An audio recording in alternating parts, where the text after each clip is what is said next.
How's it going? Sorry, my throat's a little caught up today. It'll probably clear up. Actually, you know what? I'm gonna grab a allergy med real quick. Just make sure the stream looks good. So, I meant to start a bit earlier, but I got absorbed watching some stuff, so I'm gonna do a very fast review of the set for my own personal use.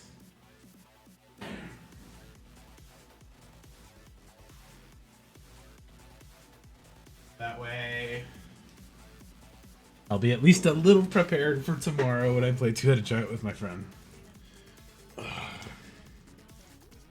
And a little bit about the set. And,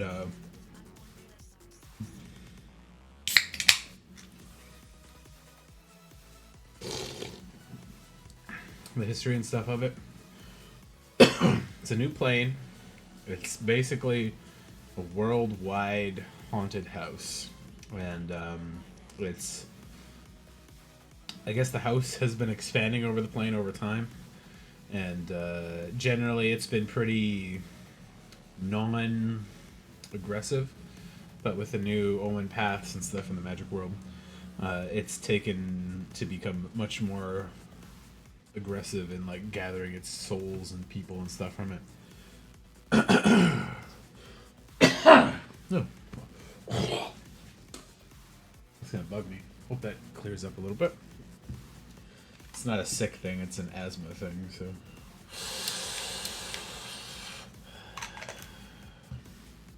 Gotta pick up new meds soon. Once the new insurance at work kicks in. Sooner than later, hopefully. Okay. So, how do I sort these by name? Oh, I like that. I guess it's in reverse reverse order here. So, the standard limited rating has been generally like what is a bear in Magic? So like a 2/2 for 2. And vanilla with no abilities. That would generally be a C, but like it's playable, it's usable, it's not overcosted or undercosted. There's nothing really particularly special about it. You're not happy about including them in the deck, but you will, because you're just not going to get that much in sealed and limited stuff. But the power level of Magic has been creeping up and up and up. So a bear with upside is generally the average now.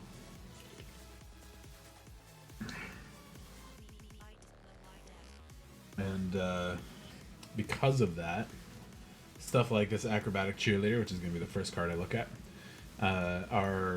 it's a 2/2 for 2 with upside. And the upside is that if it survives one combat, it'll get a flying token, which means it's 2/2 for flying every turn after that, which is a lot better than a 2/2 for nothing, or 2/2 with nothing on it.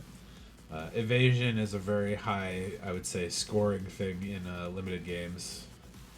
Being able to dodge your opponent's stuff in one way or another, with trample, with menace, with flying, with unblockable. All of that is quite good in, like, say, upping the score of a card for me. Surviving a combat, less so, but I would give that a C+. Like, it's a little better than average, but it's a shame that it doesn't do anything until then, so maybe you gotta protect it a little bit, or you just got enough of those that you don't mind tossing them away. So Cult Healer, it's a 3/3 for 3, so it's at least a C. Whenever an enchantment you control is under, whenever you fully unlock a room, it gains lifelink till end of turn. I wouldn't put that above a C because it's not any better than anything else. Like, just having that is not really gonna change the world for me. Why is this all out of order? Where's the Cult Healer? Ah, there we go. So I just give him a regular C. Like, that's dependent on having something else in there, but like you'll be pretty happy to play a 3/3 for 3 Sometimes having lifelink is going to be okay too, but it's not a real big get. So they got the rooms. These are the new things in the set. They are enchantment cards, and I'm going to be weird to read because I'm going to tip my head sideways. But you can cast it as either side of the card, and then once it's on the field, you can pay the other mana value to unlock the other side, and then both effects will be active. So the Dazzling Theater and Prop Room is creature spells you cast have Convoke, and that's pretty simple for 4. And then the Prop Room for 3 is untap each creature you control during each other player's untap step. That's really good for 3. That's really, really good for 3. The Convoke, maybe less so. Depends on how big your creatures are going to be and how many things you have to cast after. Like, if you've got 4 1/1s in hand that cost 1, like, you're not going to be super stoked to get this side out. But this side is nice. You get to be aggressive. You get blockers after as well. So, Dazzling Theater and Prop Room. Mostly based on Prop Room, I'm going to give this, like, a B. Because, again, it's still... I'll give it a B-. It requires the other requires other stuff to be active to be useful on its own, but that's a very powerful effect for 3. And I know there's stuff that things care about being tapped and untapped in, so maybe synergy-wise could be worse, could be better depending on the cards in the set. I have not looked at the spoilers for this set properly, so... Alright, so there's a mythic one, Dollmaker's Shop. Whenever one or more creature or non-toy creatures you control attack a player, create a 1/1 white toy artifact creature token. And then there's Porcelain Gallery for 6. Creatures you control have base power and toughness equal to the number of creatures you control. So this gives you a free thing every turn when you attack. And this one, a player specifically, so Planeswalker would not count. And then, or a battle, if there's a battle in here. And then Porcelain Gallery is pretty good, but that could also lower your creature's power and toughness if you already have a low number of them there. So, good, bad, but Dollmaker's Shop is great on its own, so be pretty happy to play that in Limited as well. I'll give it plus.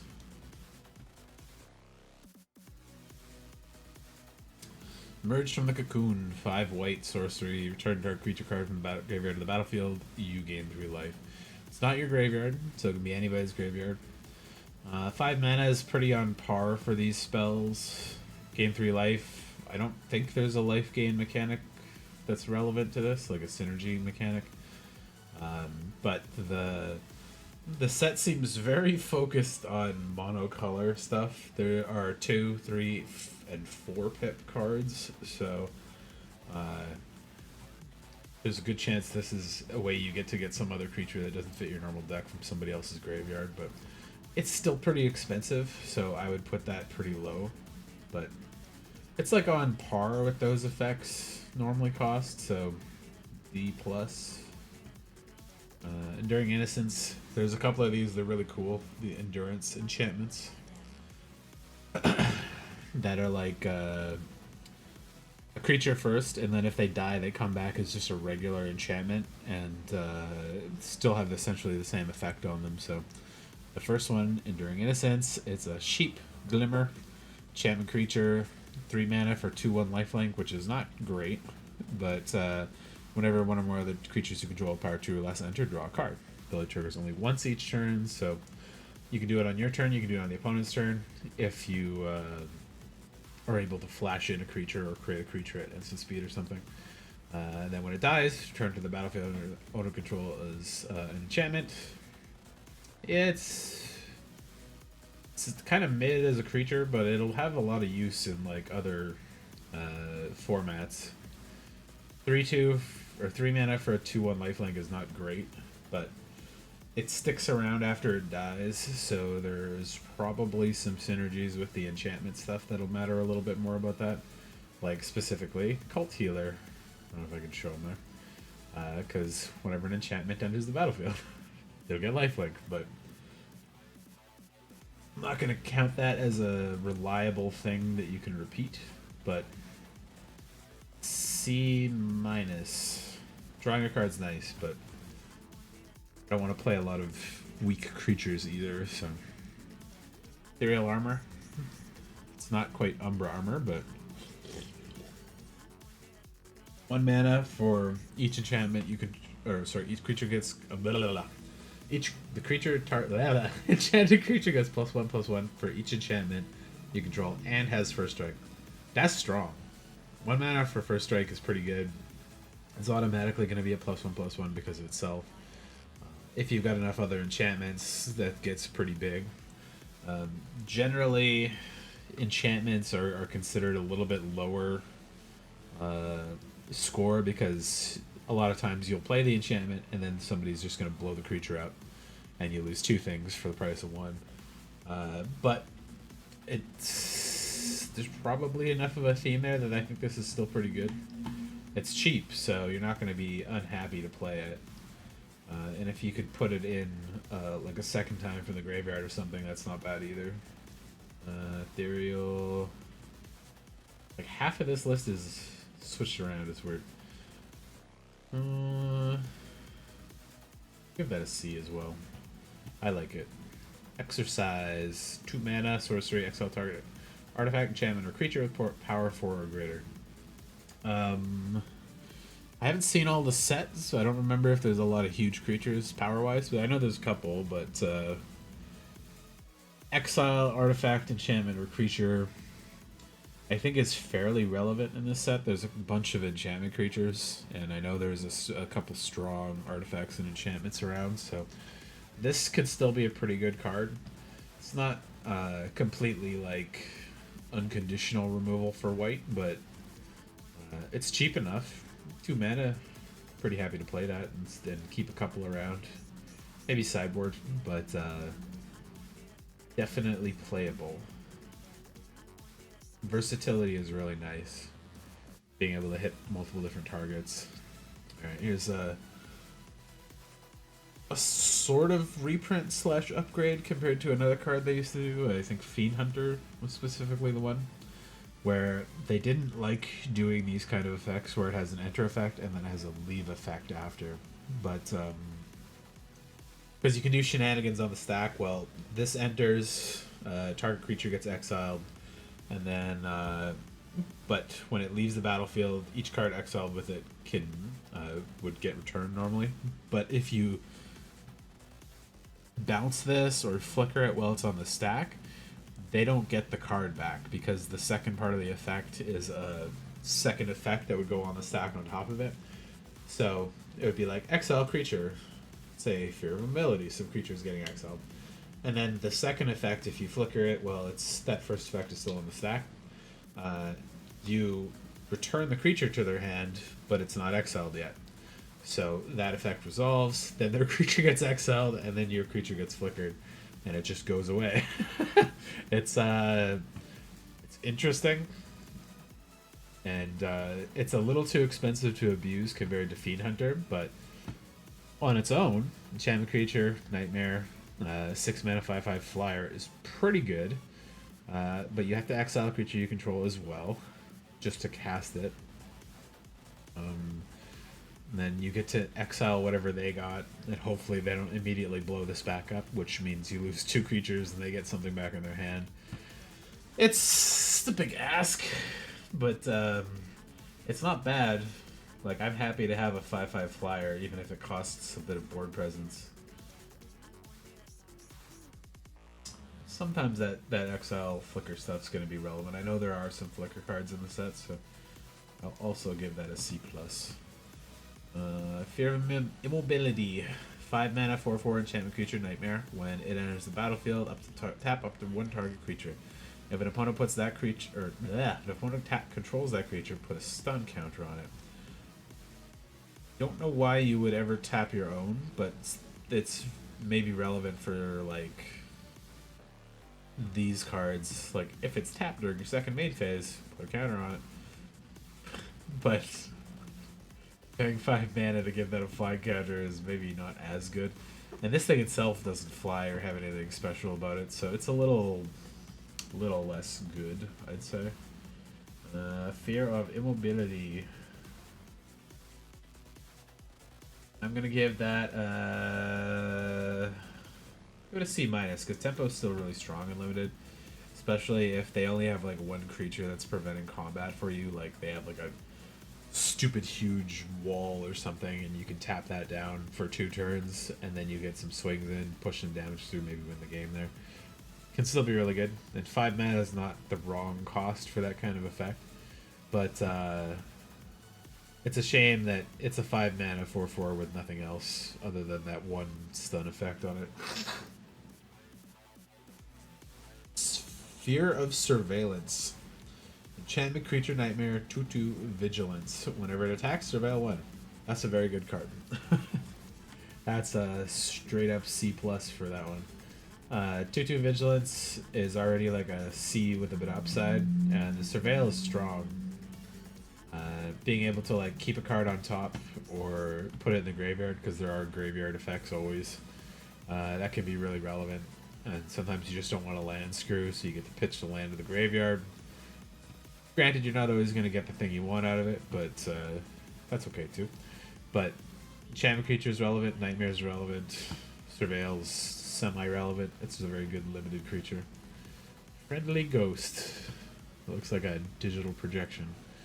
4 mana, 2/4 spirit flying. When it enters the battlefield, target creature gets +2/+4 to end a turn. If that gave flying too, this thing would be a limited all-star, but it does not give flying, it just gives a straight stat buff. But that'll still allow stuff like acrobatic cheerleader to like survive the combat generally, I think a lot of those times. Curving into this is going to be better than playing it later. It's not that good on its own though. Like a 2/4 flyer is decent enough. It can block, it can swing still. It's got a little bit of evasion, but not too fancy. But I would put it in that C plus area. Wish it had more power than toughness, but still okay. Normally there's a lot of effects like these in limited sets that are like 4 or 5 mana, but they generally give your whole field a buff or something, but it's not as big as 2/2/4, so. Ghostly Dancers. 5 mana, 2/5 Flying Spirit.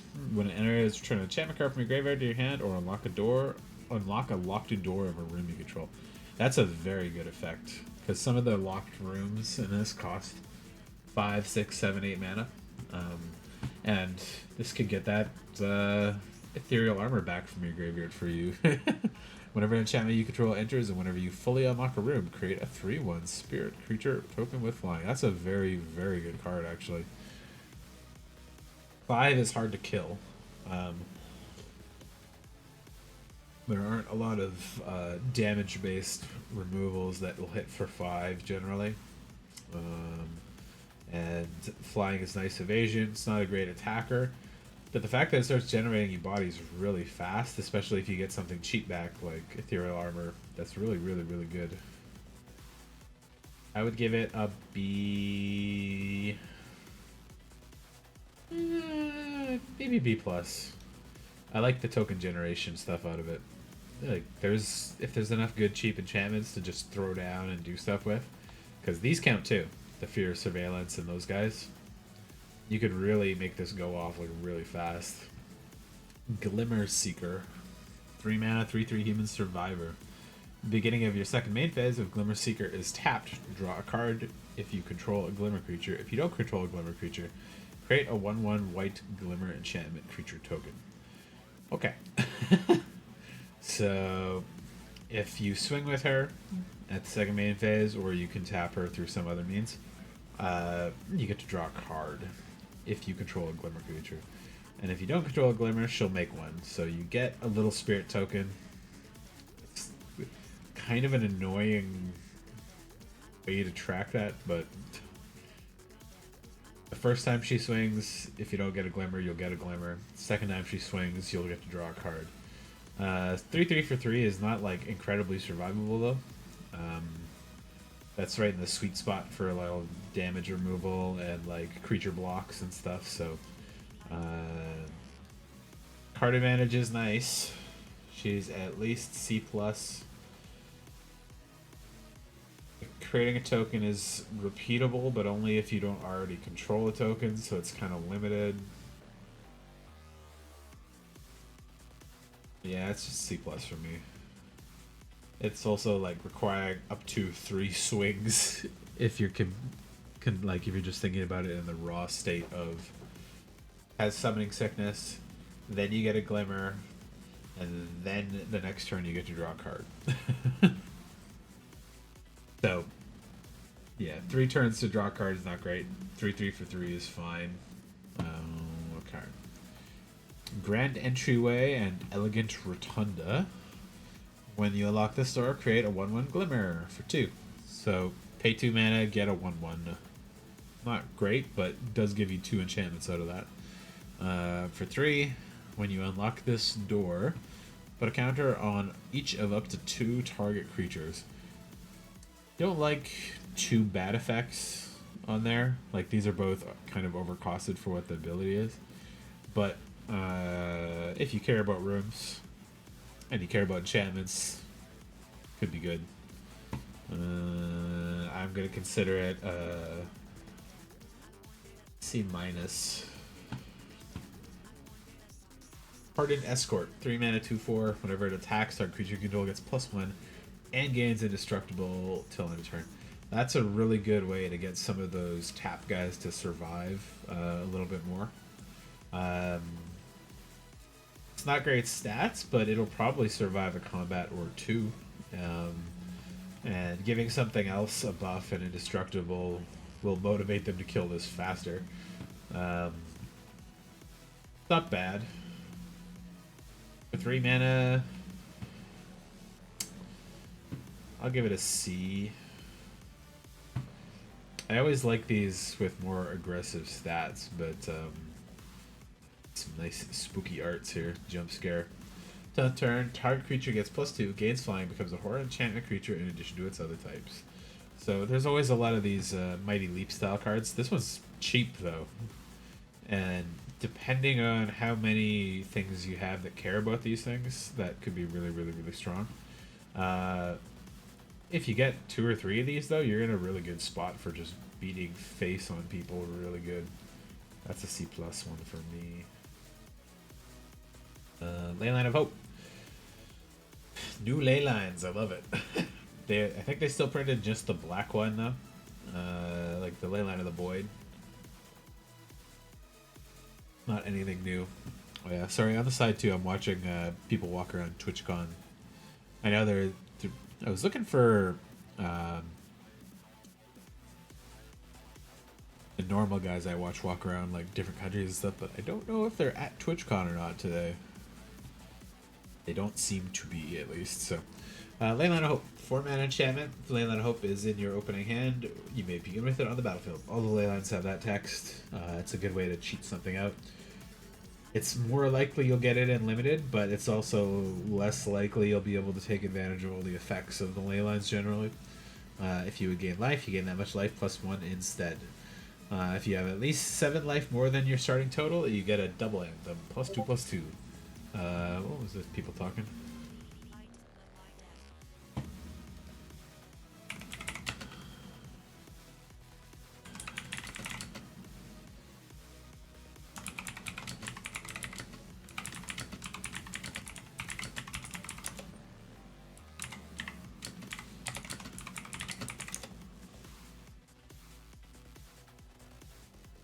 Sorry, buddy's talking about Alien Romulus, and I'm like, ooh, I watched that too.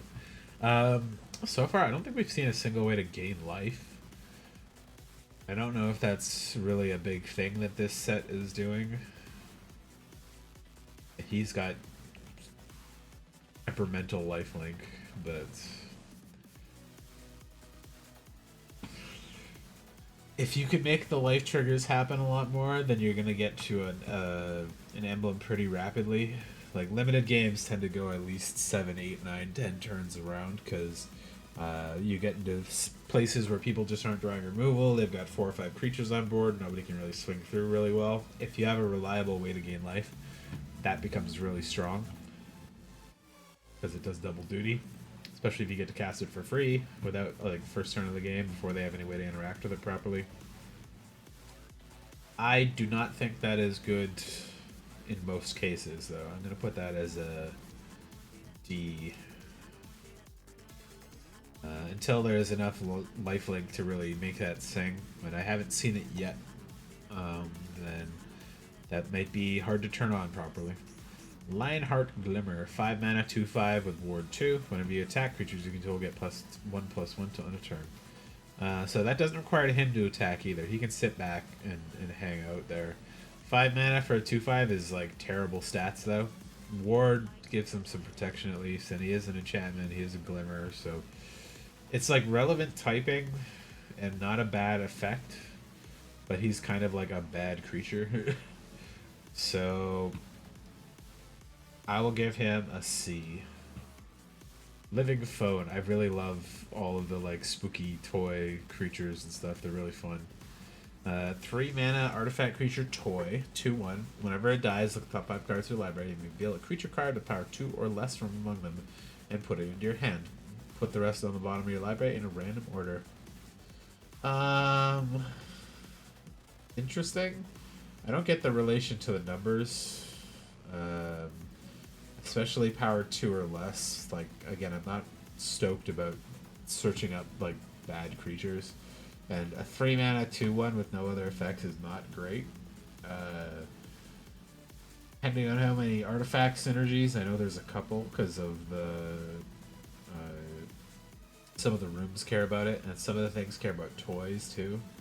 But I wouldn't be stoked to put this higher than like a D. I'm giving that a D as well.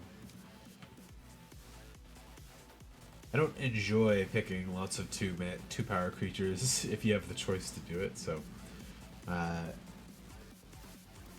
especially when everything has fucking 5 toughness to it, it's like.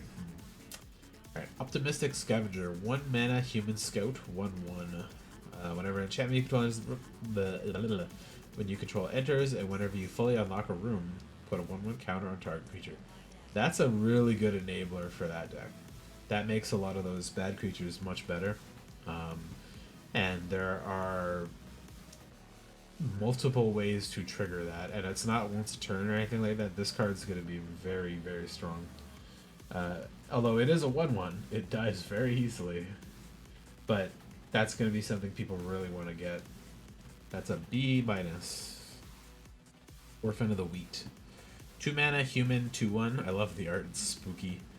Whenever Orphan of the Wheat attacks, tap any number of untapped creatures you control. It gets +1/+1 until end of turn for each creature tapped this way. I don't think that's that good. It's like kind of weak from the start. If this was like a 2/5 or something, I'd be really stoked to have it. But 2/1 is just not exciting. But they put it at uncommon because I guess they think there's going to be too many token generation strategies. So I'm going to put that in D+, just to maybe like say there's a good spot for it under certain options. Overlord of the Mistmoors, one of the first mythic Avatar horrors. 7 mana, 6/6 Avatar horror enchantment creature. It's not legendary. If you have multiple of these, you can abuse them. And then they have this new thing called Impending 4, which it's kind of like a suspend, except you still get the effect. So whenever it enters the battlefield or attacks, create 2/1 white insect creature tokens with flying. So it makes some bodies if you cast it at 4, but then you have to wait 4 turns for it to turn into a creature. So it'll enter as an enchantment, you can't attack with it, can't swing with it, can't block with it, but you do get 2 bodies out of it. So playing 4 for that is not bad at all. Paying 7 for 6/6 and 2 2/1s is kind of nuts. And there's enough enchantment things that obviously that matters. Getting it back or bouncing it, flickering it, doing all sorts of shit with it. I think that's a very good card. It's a little expensive. 6 would have been nice, but I think if it was a 6 cost,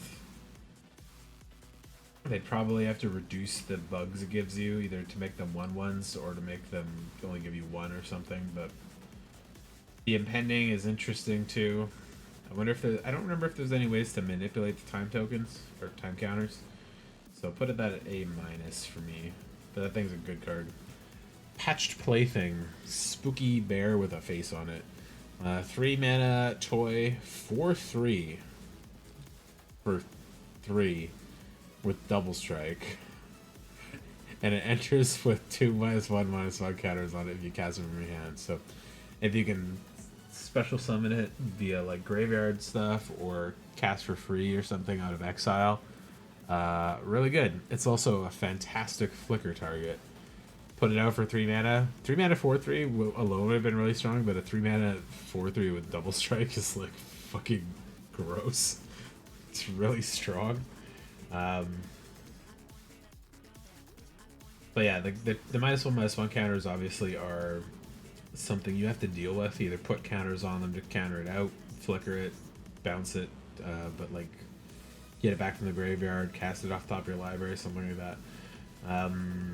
But even still, as a 2/1 with double strike, it's going to trade with most things pretty easily. I would put that at C+. Possessed Goat, 1 mana, 1/1 Goat.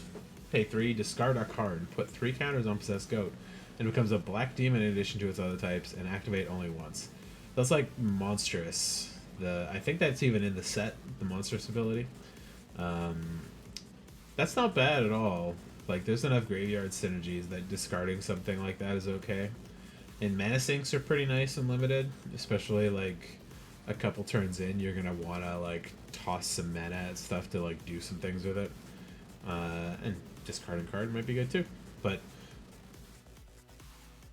it's a shame it's a 1 mana 1/1 with no other relevant abilities. But that's not a hard one to trigger. Like, that could easily be your turn 3 and then you're swinging with this. If you just didn't have a 3-drop to cast and you had like an extra land to toss away or something. That goat gets a C+ for me. It's like a delayed 4/4. Shame doesn't get flying or anything, but not bad. Alright, there's a bunch of these like horror movie protagonists, and there's also a couple of these arts that have like a spooky ghost in the background in some of them and not in the other ones. Which I kind of just wish they were always there, because they are genuinely kind of spooky art. Okay, you got Reluctant Role Model, Human Survivor, 2 mana, 2/2. Beginning your second main phase, if he is tapped, put a flying, lifelink, or +1/+1 counter on him. Whenever a role model or another creature you control dies, if it had counters on it, put those counters on up to 1 target creature. That's another like insta-go for with the sets, with the like mechanics of the white stuff right now. Like, if you get this guy, you play the Possessed Goat. You get the Possessed Patched Plaything, and you start dumping creatures out, throw them into combat, sacrifice them. Moving your counters around can be really strong if you've got a good deck for it. It's that surviving the combat the first time or tapping him through some other way to give him the relevant abilities that make him better, you know? I like that that can continue forever, though, so like you probably go flying first so you can dodge combat stuff. You give him lifelink to survive all the times you're swinging recklessly in with your small creatures to try to turn them big, and then every time you can do it after that, he gets a little bigger on his own. And if you do have a bunch of like goats or something that you've turned into stuff that your opponent kills, you can dump the counters onto him or somebody else to make them better. The flag and lifelink counters too, I know they haven't been back in as many sets since Ikoria, but they're like permanent, so unless the creature gets exiled, returned to your hand or to the graveyard and then brought back, as long as he's on the field, he'll still have that ability, so it's not a till end of turn thing. But I like him a lot.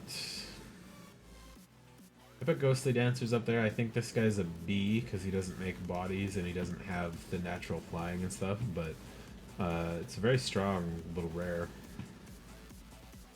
Savior of the Small. Am I playing with my friends right now? No, I'm just quickly reviewing the set so I can be prepped for tomorrow. Basically, I meant to start it earlier, but I was busy, so I didn't end up starting my stream till my regular time, basically. I might play with them if they pop on, say Commander and stuff, but no news on that end, though. Okay, Savior of the Small. 4 mana, 3/4, Core Survivor. At the beginning of your second main phase, if Savior of the Small is tapped, return to a creature you control mana 3 or less from your graveyard to your hand. That's a pretty good card. It's survivable. 3/4 is decent enough stats for 4 mana for a thing that gets cards back from your graveyard. C. Yeah, just a C. Not bad. Not great, but. Cease from Slumber, 5 mana, instant. Spell costs 3 less if it targets a tapped creature. A white instant unconditional removal for 5 is not great, but a white instant semi-conditional removal for 2 is really good. That's common too, damn. This is gonna be like the counter to everybody else's tapped shit. You're just gonna blow things away that people swung in with. I like that one. That's a C+. Oops, that's a B. There you go. Shard Mage's Rescue. 1 mana enchantment aura, and 1 enchanted creature you control. It's got flash. As long as this entered the turn, it gets hexproof and has +1/+1. Not that good, but the flash is nice. Like a +1/+1 for 1 enchantment is not really that good. But the hexproof flash is a pretty nice little bump, so I would give that a C+ as well.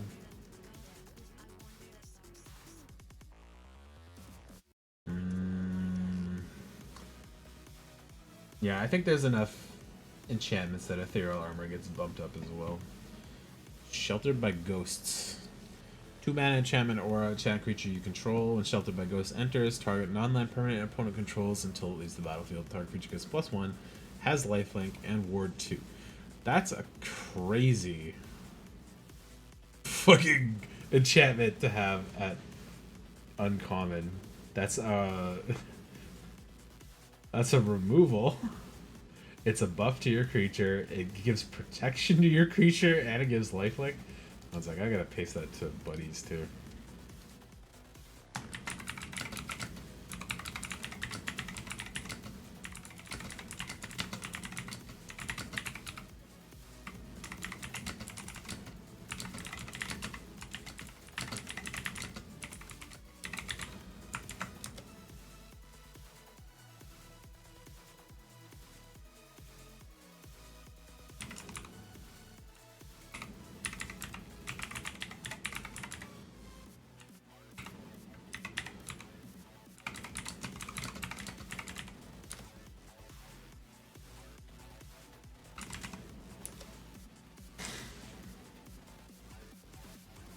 That's really crazy, actually. That's a fucked up card. Holy shit. Sorry, that kind of like stun locked me for a second there.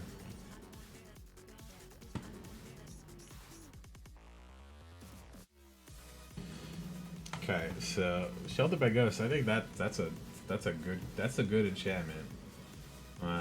It's obviously, again, enchantments. You always have that problem of getting 2 for 1, but like that's a really good fucking enchantment for 2 mana.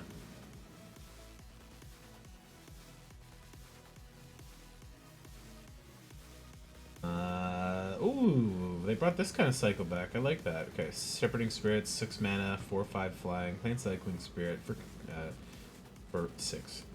Plane Cycling is 2. You discard it from your hand, pay 2. It's not a spell, you're not casting it, you're activating an ability from your hand, so it's not something people can generally respond to.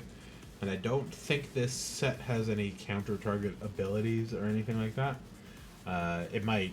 There's been a lot of like crazy power stuff in this, but I always love these, especially in Limited. They're just like good creatures at their cost. Like a 4 or 5 flyer for 6 is totally fine, right?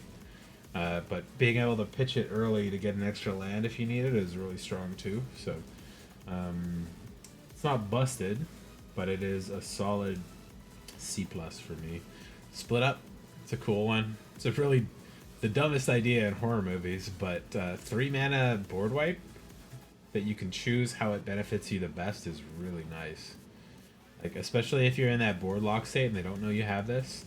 you're both tapped out or like both set up for blocks or something, your opponent swings in. Next turn, you get to blow up all tap creatures before combat, or you get to swing in and blow up all untapped creatures. Like, there's a really strong ceiling for this card. And board wipes in limited are nicer than I'd think in standard a lot of the time. No, I'm giving that a B too. That's just a good card. 3 mana is fucked up. That's really cheap for that. Split Skin Doll. 2 mana, artifact creature toy, 2/1. I don't like all the toys being like kind of shitty, but that makes sense because they're toys. When it enters, draw a card, then discard a card unless you control another creature with power 2 or less. I mean, 2 mana, 2/1, draw a card if you have another creature. It's not a bad deal. Artifact toy is relevant too.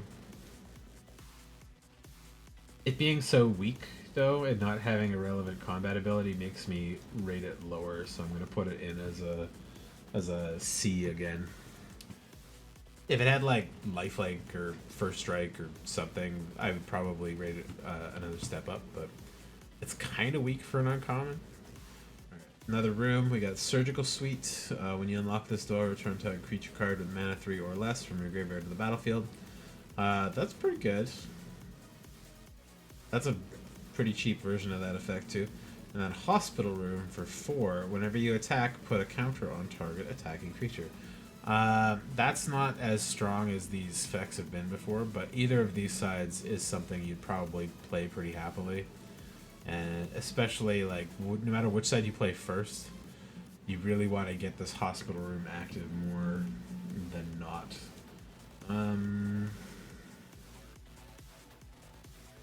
I give it a C+. The counter side is nice, and it's probably going to be essential to the +1/+1 counter stuff, but I don't think, no matter whether you pay 4 or 6 mana for it, just one counter on attacking creatures is not... It's only one creature, it's not all of them or anything. Is not the best. It could be better. Toby, Beastie Befriender. 3 mana, 1/1 human wizard. When Toby enters, create a 4/4 white beast creature token with this creature can't attack or block alone. As long as you create 4 or control 4 or more creature tokens you control have flying. That's a build around for sure. Although it is a pretty good match with Surgical Suite. Like, if you play this guy and he dies, because it's not a legendary token, you could bring him back for pretty cheap next turn with Surgical Suite. And start doing, like, flicker shit to get more of them.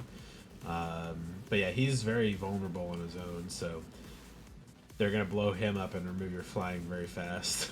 But if you can repeatedly get him back out, or you got multiples, getting a 4/4 every time for it is above rate value-wise.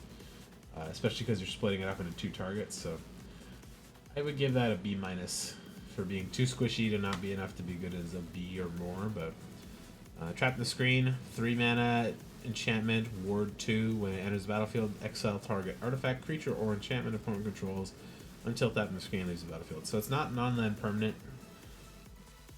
Planeswalkers and certain stuff get by it, but this has ward itself, so you can't blow this up without paying probably 4 or 5 for it in a lot of cases, I think. The enchantment and artifact removal I've seen have been like 2 and up. There is another black enchantment removal in this too, which is kind of rare. Trap in the Screen. Those are always strong, unconditional removal. This one has protection too, so I would call that a... That's common. Ooh, that's going to be around a lot. I'll call that a B. Okay, unidentified hover ship. It's aliens. 3 mana, 2/2 vehicle flying. When it enters, exile to 1 target creature with toughness 5 or less. That gets around some of those high toughness creatures. When it leaves the battlefield, exile card's owner manifests dread. I like that because they don't get it back. Manifest Dread in this set is, Manifest normally is take the top card of your library, put it face down on the battlefield with as a 2/2 Manifest creature. And this one, they get to look at the top 2, pick the one they want, put one in the graveyard, put that one on the field. And you can recast them from the battlefield, like turn them into their creature if you pay for their mana cost. But if it's a land or an instant or sorcery or something like that, you can't flip it and get the ability out of it. So this is like a straight up better removal in a lot of cases because they don't get it back. It's the better version of this because you get a 2/2 vehicle out of it as well. It's not unconditional though, and it only does target creatures, but 5 or less toughness is pretty strong. I would call this a B, or sorry, C+, not a B. The crew is easy to do. Gives you a way to tap some of your cheap 1/1s and stuff that you wouldn't be able to swing in with later. Actually, you know what? I'm going to give that a B-, because 3 mana is not much to pay for that, and then you've got an evasive, swingable creature. Even though this could blow up pretty quick, they're generally not going to get something back as cheap as whatever you stole, hopefully.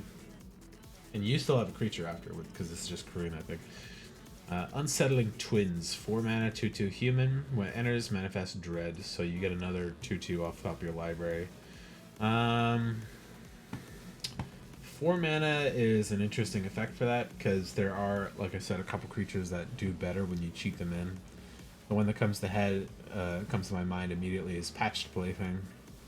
Getting a double strike 4/3 that's you didn't pay anything for, and then you just pay 3 to flip it up as a 4/3 double striker. That's a really good combat trick essentially, because you can flip them at any time. It's not like only flip them up at sorcery speed or something. So you can sometimes combat trick people if they block your 2/2 with a 2/2 and you whip it into a better creature by paying its mana cost. So not bad, and there's uses for Unsettling Twins, but they're not very good for 4 mana, and you could honestly hit yourself and lose like 2 lands when you need a land drop or something. So I'll put them at C, because splitting up the toughness across 2 bodies is still better than having 1 body with it, but they're not very strong either. So Unwanted Remake, 1 mana white instant speed removal. Woo! They haven't had that in a while. Destroy target creature. Its controller manifest Dread. Instant speed, 1 mana, just blow a thing up. Them getting a 2/2 and milling a card. It's sad that they get a choice, but a lot of times this is still going to be better than their best creature, and you'll be happy to give them a 2/2 that's possibly a good creature, because they'll still have to pay the mana cost for it to get the effects out of it. I call that a B. It's a good card. Veteran Survivor, 1 mana human survivor, 2/1. Beginning of your second main phase, if he's tapped, exile a creature card, or exile 1 card from the graveyard. As there are 3 or more cards exiled with him, he becomes 3/3 and hexproof, which makes him 5/4 hexproof for 1. If you can exile cards underneath him. He's squishy, but if you've got the stuff to turn him on, he's a fantastic card. So that would be one that I would call like a C+, but no, you know what? Yeah, he's not good enough to go up higher than that. Where did I drop him? I've lost him in the list.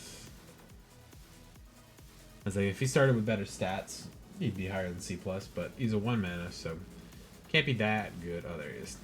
Better Survivor. But I like that card a lot too. 5/4 human is strong. The Wandering Rescuer. 5 mana, flash, convoke, double strike. Other tapped creatures you control have hexproof. Wanderer is always pretty cool. She's not a planeswalker anymore. You got the broken planeswalker symbol on there. But a flash, convoke, double strike 3/4 is pretty strong on its own. So there's a couple different ways you could play this out. Like if your opponent does come in to swing at you, or he decides to do a big spell at the end of his turn or your turn, and you haven't attacked, you can flash this in to give your creatures protection. You could flash this in as a blocker to just kill something straight out a lot of times with the first strike. she's a little expensive. 5 mana for a 3/4 is not great, but because you can tap your creatures to pay for it, that makes her, I'd say, quite a bit stronger. What the? Oh, it's a guest card. Another creature enters the game with life. Soul Warden is strong, but I don't know if it's that strong in this set. I would still call it... It's like one of the only ways to get life back in the white I've seen, actually. Don't know how good that... It's obviously good in the set, but you can't rely on getting that, so... I'd still put that at C. It's still a 1 mana card. But, Soul Warden is a nice reprint. That Hallowed Haunting, that's from a recent set, actually. It's like control 7 or more enchantment creatures. Creatures you control, 7 or more enchantments. Creatures you control have flying and vigilance. Whenever you cast an enchantment spell with a white spirit cleric, create a white spirit cleric token with this creature's power and toughness are equal to the number of spirits you control. That card is strong as fuck. It's obviously not great if you can't trigger it, so A-, but if you're playing the enchantment deck and you've got a lot of those guys that make glimmers every now and then, or a bunch of rooms, and you can play this in it, you're gonna windmill pick that thing into your deck. Also, Wanderer, she's real good. I would call her at least A-. I don't think I'd put her in A just yet, because she doesn't have a lot of other ability, but it's a good protector, giving your stuff hexproof, and then going from there. I really like this card. Yeah, Boron Oculus. 3 mana, 5/5 I. Exile 6 cards from your graveyard. It's a 5/5 flyer, and you manifest dread every opponent's turn. In regular stuff, this is going to be bananas. In Commander or something like that, you're making 3 2/2s a turn cycle, which is... People are going to kill it really quick if they can, but I really like it. It's very cool. It's a nice spooky eyeball tentacle monster. Very Bloodborne. Also, 3/3 flyer, even if you have to exile some cards from the graveyard. I don't know if there's a lot of strong self-mill in this set to really let you do this on turn 3. But I don't think that's really a bad cost. Like, there's some stuff you might want to get back from it, but I guess the idea is that they want to limit how fast it is before you can cast this thing and, like, fuck the game up. But in a general game, 6 cards from the graveyard, delving 6 is not that bad, so I'd still put this B+ for me. Like, it generates bodies, it's a evasive big body thing already, so strong. Okay, so another blue room. Bottomless pool. Whenever you unlock this door, return up to one target creature to its owner's hand. Bounce spell. 1 mana is cheap. Any creature is nice. Doesn't have to be yours or theirs specifically. So that part's good on its own. Locker room. Whenever you control one or more creatures you control, deal combat damage to a player, draw a card. That's pretty good too. I think both halves of those are good, and I like the cost difference on these. Like, I wish this was cheaper, but I understand why it's not. And I would happily play multiple 1 mana bounce spells, even if they're not instants. Being able to, like, tempo your opponent is strong, especially in blue. So bottomless pool is B-. Central elevator and promising stairs. Central elevator, when you unlock a door, search your library for a room card that doesn't have the same name as a room you control. Reveal it and put it into your hand and then shuffle. When you unlock this door, look for a room that doesn't have the same name as a room you control. Reveal it, put it in your hand, shuffle. 4 mana for that is meh, but there are obviously some very powerful room cards you can do here. And then the 3 mana for promising rare on this, or promising stairs on the side here. At the beginning of your upkeep, surveil 1. You win the game if there are 8 or more different names among unlocked doors of rooms you control.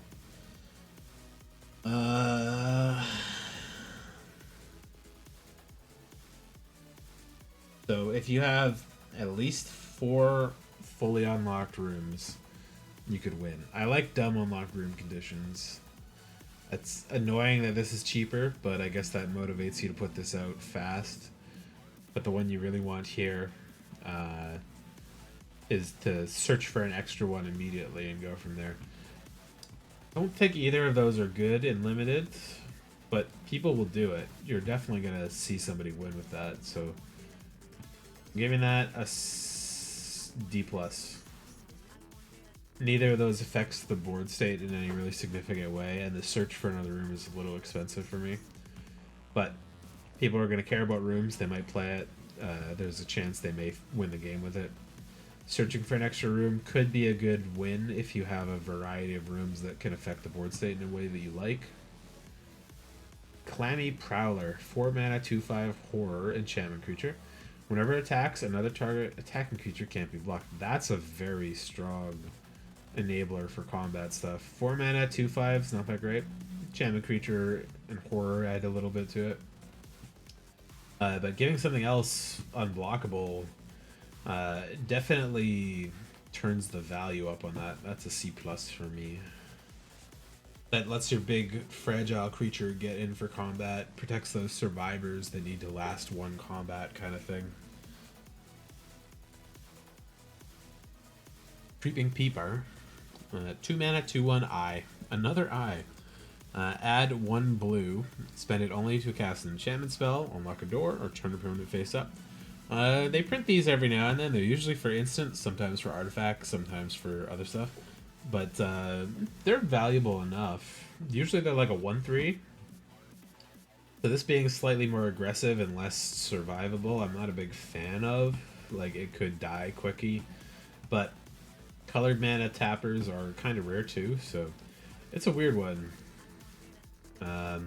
But enchantment, unlock a door, or turn a permanent face up. I think there are enough ways that that could be pretty relevant. And you obviously don't just chuck it into random decks, but like unless you really needed some 2 mana creatures to do some swings with. So I don't want to call it a C because mana acceleration in non-green colors is still strong, but it can't be higher than a C plus because it's only got 1 toughness. Cursed Windbreaker, 3 mana artifact equipment. When it enters, manifest dread and then attached to that creature. Equipped creature has flying. So this is going to be a good evasion enabler to give to other stuff.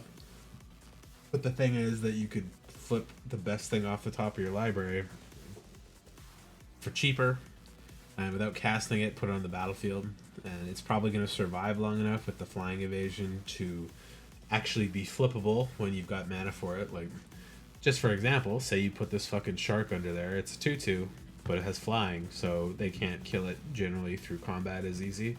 And then a couple turns later, maybe you've got 6 mana, you can flip it up, and now it's a flying vigilance 5/7 shark. That's pretty good, but you're not always going to get the best creature. It could be, again, 2 lands, a sorcery, an instant, or like one of your cheap shitty 1/1s. In which case, it becoming a 2/2 is an upside.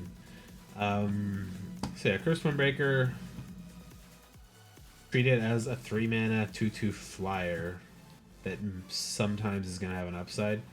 I still think that's a C plus because I like being able to equip this after the creature dies to something else. Flying is going to be very strong in the limited. Daggermaw Megalodon, 6 mana 5/7 vigilance with island cycling shark.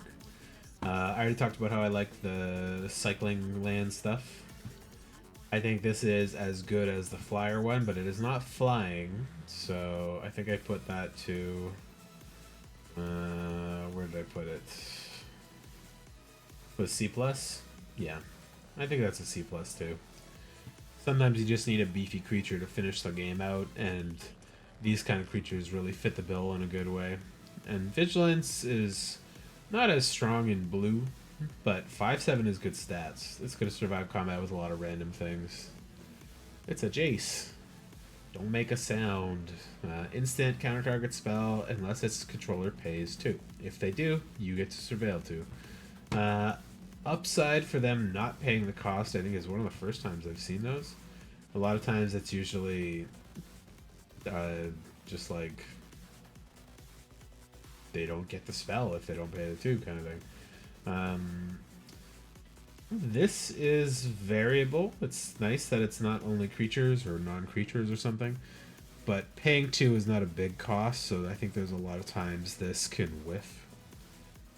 But Surveil 2 is nice as well. I like that. So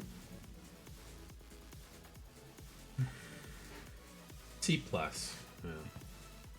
Duskmourn's Domination, 6 mana, enchantment aura. You control enchanted creature, it gets -3 and loses all abilities. This is like bad in most cases. Like losing its abilities makes this a lot worse than like all the other domination magic or control magic type spells. But sometimes it's not about you getting a better creature. Sometimes it's about stopping them from having the best creature. In which case, I think this is fine. You get a big blocker, hopefully. But 6 mana is a lot. So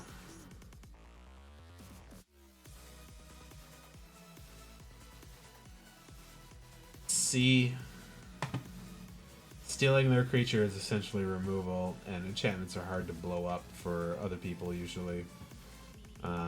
Definitely not more than a C. Yeah, I wish that was a little better. Either a little cheaper or it didn't lose abilities or something. The debuff to its power, I think, was plenty, but... The Blue Glimmer. It's a cat. Enduring Curiosity, 4 mana, 4/3 cat glimmer with flash. Whenever combat a creature you control deals combat damage to a player, draw a card. This one's nice. Both sides of it are good. 4 mana for a 4/3 flash is strong. It's a pretty good blocker on like surprise blocker.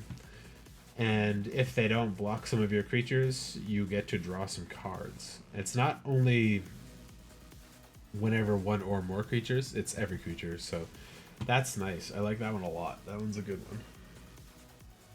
And having that ability stick around after it dies is not bad either. I'm gonna call that like a straight up B. Yeah. Enter the Enigma. 1 mana, sorcery, target creature can't be blocked this turn, draw a card. Cantrips. I love cantrips. I really like them. They're debatably less good in limited because you're usually set up with like a less power thing, but it's a good way to break board stalls and it replaces itself and is very cheap. So B-. That's a C. B-. No, you can't be a B-. It's not removing something too. C+, though. Entity Tracker. Flash 2/3 for 3. Whenever an enchantment you control enters, and whenever you fully unlock a room, draw a card. The flash is nice, so it's a good surprise blocker again. 3 mana, though, compared to Enduring Curiosity. Enduring Curiosity is like a significantly better card for the same kind of rough cost and rarity. But I think this is another one that can have spooky stuff in the background. Yeah, this Entity Tracker, less good than Enduring Curiosity, and less easy to trigger the draws on, but nah, it's a B-. It's better than a C+. It's better than an average creature. So Erratic Operation, 3 mana spirit, flying vigilance, 1/3 for 3. Whenever an enchantment you control enters, and whenever you fully unlock a room, gets +1/+1 till end of turn. That sucks. Flying Vigilance is good. 1/3, it's not so good. 3 mana, not bad. It really depends on how much you have stuff popping in. If you can reliably put 2 things in or unlock 2 rooms every turn, swinging in for a 3/5 is pretty good, but a 1/3 is just not exciting. But it is nice to have a blocker and still get some evasion on it. So it's a C+, but it's like a reluctant C+. I don't like the triggers once per turn effects that aren't like actually good. Fear of Failed Tests. 5 mana, enchantment creature, nightmare, 2/7. 2/7 for 5 is bizarre value.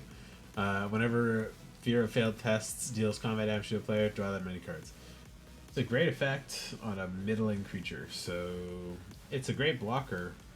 It's a little expensive for what I'd call that, and you're probably blocking with it more than you're swinging with it.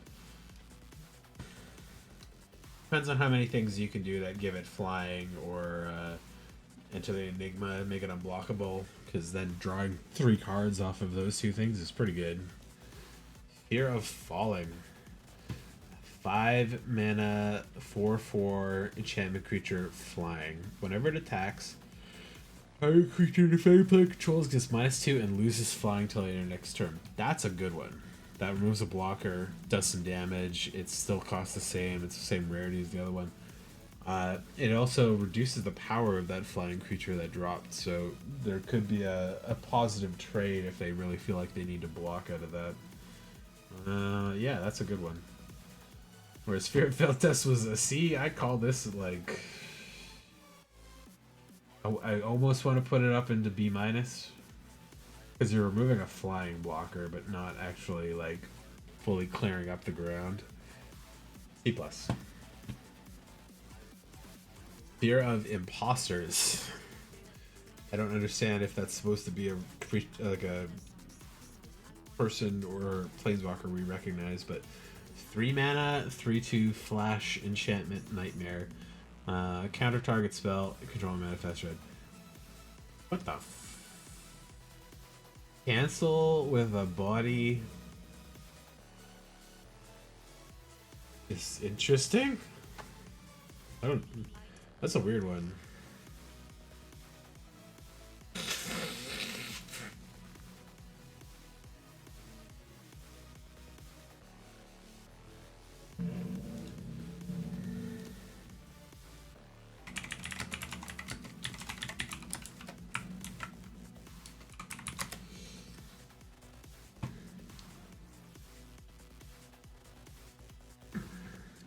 That thing's absolutely a C+, but I don't know how else I would rate that.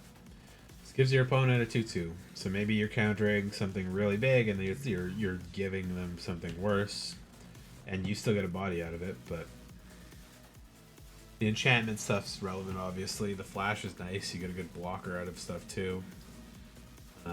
So you wouldn't be able to counter a spell if you just flash it in during combat. But their guy wouldn't be able to swing. You could trade up usually with that, so it's good. It's weird. Fear of Isolation. 2 mana, shaman creature, 2/3 with flying, and when additional cost to casting the spell, bounce something you control to its owner's hand. That's a good body. That's a very good body, actually. I don't think that's even a downside, because you could bounce something on your own, like a room that you want to re-trigger with, or Fear of Imposters if you want to counter another spell. A 2/3 flyer for 2 is pretty strong.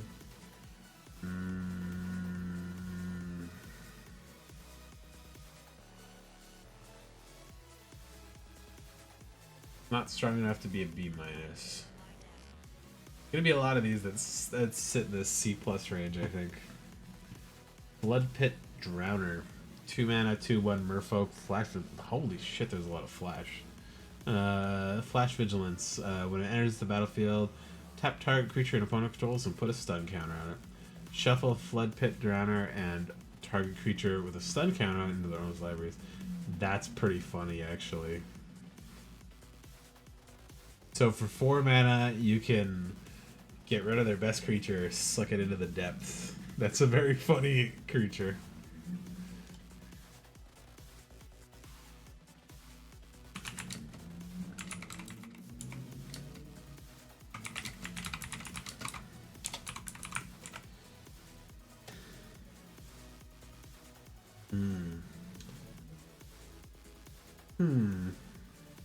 You might even get a good swing out with this too. I'll call this one a B-, because that's removal as well. Say they play out and they only have one creature on turn 3 or turn 4. They paid 4 or 5 mana for a creature. On their turn, you cast this guy out, tap their creature, put a stun counter on it. Goes to your turn. You get to swing with this for 2/1, and then end of the turn you shuffle both of those away. That's like so much better than than a bounce creature too, for that cost. I like that one a lot, even though it's a disgusting creature on the art. But get out, two blue, so just 2 mana, but only blue. Counter target creature or enchantment spell. Return 1 or 2 target creatures and or enchantments you own to your hand. I like the variability. I don't like the cost. It's not a counter spell exactly, but there's probably creature and enchantments I think are going to be the most prevalent of these types too, so I think it's still going to be very valid and limited. But the variability is nice. Being able to choose to bounce some stuff too is nice.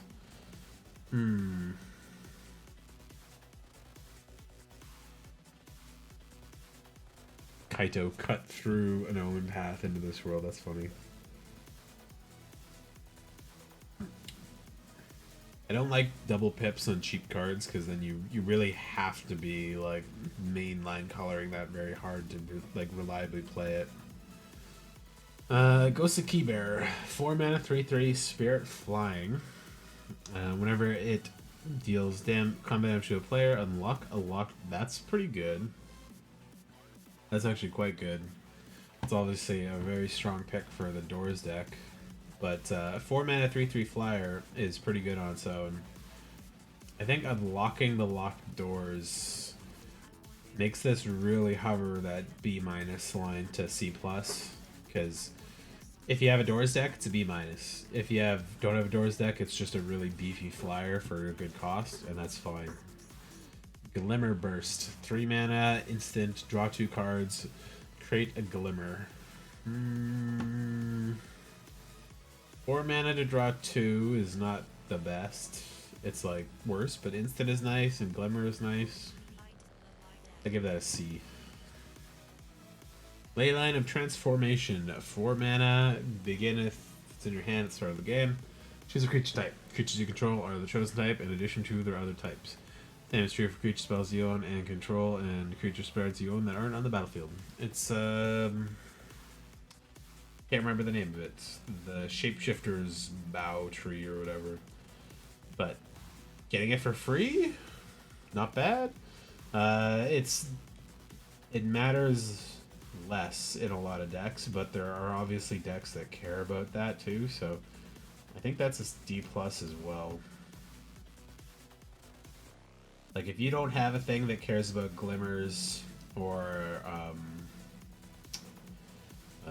toys or survivors or spirits or something like that, I haven't seen that many cards that actually care about the creature types that are like fairly common, like the nightmares and the horrors.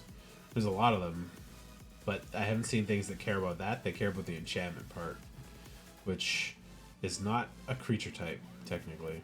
So you can't make them enchantment creatures, unfortunately.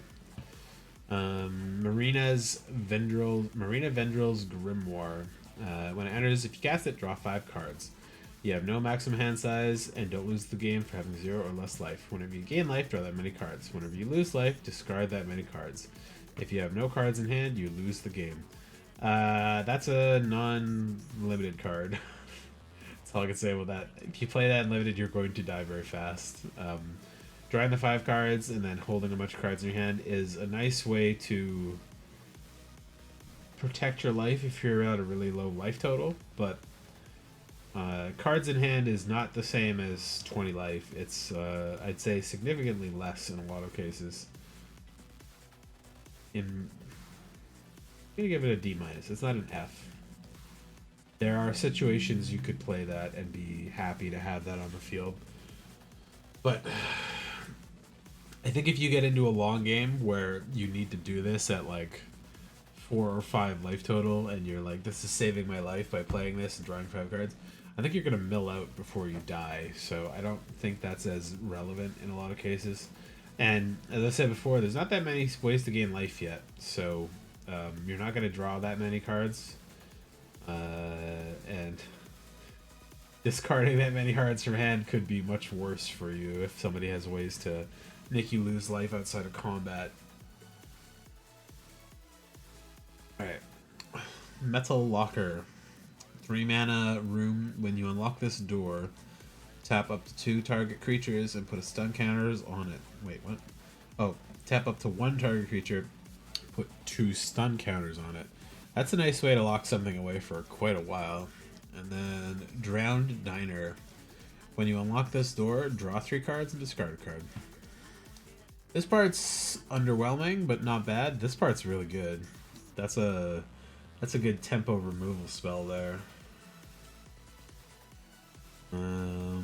Mind Skinner. 3 mana, 10/1, legendary enchantment creature, Nightmare. Mind Skinner can't be blocked. If a source you control would deal damage to an opponent, prevent that damage, and each opponent mills that many cards. I love that. You're obviously not using that in a non-blue deck, though. It's triple blue. You got to be really into blue. I think that would lower its value a little bit for me. So I would normally put a beefy 10/1 3 mana unblockable in B at least, but it's a B minus. They just need to poke it and it dies. But if you can get this out on curve and maybe have protection for it the next turn, your opponent's not going to be very happy. Even in limited, that's 4 hits to kill a guy. Maybe 3, depending on like what step of the game this is in. But it's definitely scary. It's gonna scare the shit out of somebody on the field. They're gonna want to kill it some way immediately. Mirror Room is 3 mana enchantment. When you unlock this door, create a token that's a copy of target creature you control, except it's a reflection in addition to its other types. 3 mana copy spell? Fantastic. Fractured Realm. 7 mana. If a trigger ability you control, of a permanent you control triggers, double the triggers. I don't know how relevant that is. There are creatures that obviously care about some of that stuff, but 7 mana is a big ask. It might be different if you have like the key bearer and stuff, and you can cheat that side out a little bit. The Mirror Room's pretty good though. Copy your best non-legendary creature, like one of these avatars, to get that out. Just based on the Mirror Room, I'd give that B minus. That could be a more expensive creature or more impactful creature. It's only creatures you control though, so there's a little bit of a limit there. And yeah, Fractured Realm was really strong if you can get it to go off, but Overlord of the Flood Pits. Avatar Horror, 5 mana, 5/3. Impending for 3 mana. It's nice. And whenever it enters or attacks, draw 2 cards and discard a card. That's nice. 5 mana, flying, 5/3 is also real good. Not as crazy as the white one, which I think I put as an A minus? A? And I don't think this is quite as good as the Oculus, but I like the double duty on the effects. Whoops. Whoops. I put the Overlord as an A minus. I'll give that an A, actually. There we go. No, Born is A minus. This is B plus. There we go. Paranormal Analyst. 2 mana, 1/3, Human Detective. Whenever you manifest Dread, put a card you put in your graveyard this way into your hand. If you've got Manifest deck, fantastic. If not, it's not that good.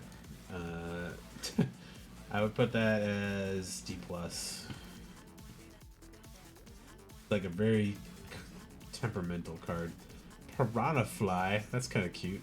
2 mana, 2/1, Fish Insect. Piranha Fly enters tapped, but it can block. Normally a lot of these kind of like aggressive flyers, they just don't let them block non-flying creatures or at all. But that's pretty good, actually. I like that. I'm happy with that. 2 mana, 2/1 flyer. Don't give a shit if it enters tap. I'm probably not playing it to block with it, so. Scrabbling Skull Crab. That's a cool crab. That's a very cool art, too.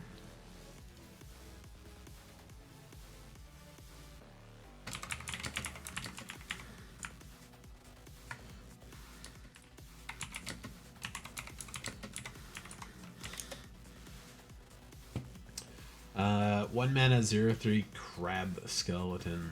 Whenever an enchantment you control enters, whenever you fully unlock a room, target player mills 2 cards. I like the mill crabs. There's a lot of them, Hedron Crab and a couple other ones. I'm forgetting the names, but they're like all Hedron Crabs with different effects. But Hedron Crab's really strong with lands because you hit a lot of those. Enchantment and room unlocks are also, I think, going to be pretty common, but not that common. I think I put this guy in the same level as Paranormal Analyst. Like, I think I like. Oh, I can give it a little specification. Interesting. Sorry, not build around. Synergy. I didn't know I could give those little designations like that. Silent Hall Creeper. 2 mana, enchantment, horror, 1/1. It cannot be blocked. When it deals damage to a player, choose one that hasn't been chosen. Put 2 counters on it, draw a card, or becomes a copy of another target creature you control. All of those are great. That's a great creature. It's a shame it doesn't have some form of protection because they're going to blow it the fuck up unless you can get the swings in there real early, but first it becomes a 3/3 or draws you a card. And then the next time it swings, it's going to be whatever your best creature is +2. And can't be blocked. Great, I love it. Or maybe, I don't know if it loses that can't be blocked. Rules question about that.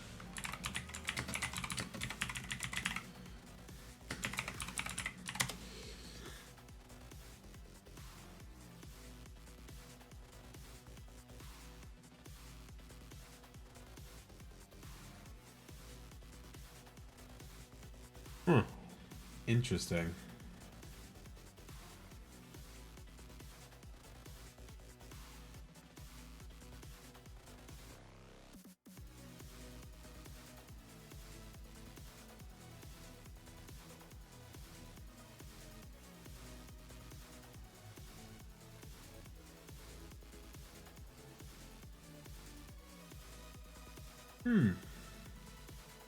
I like that more.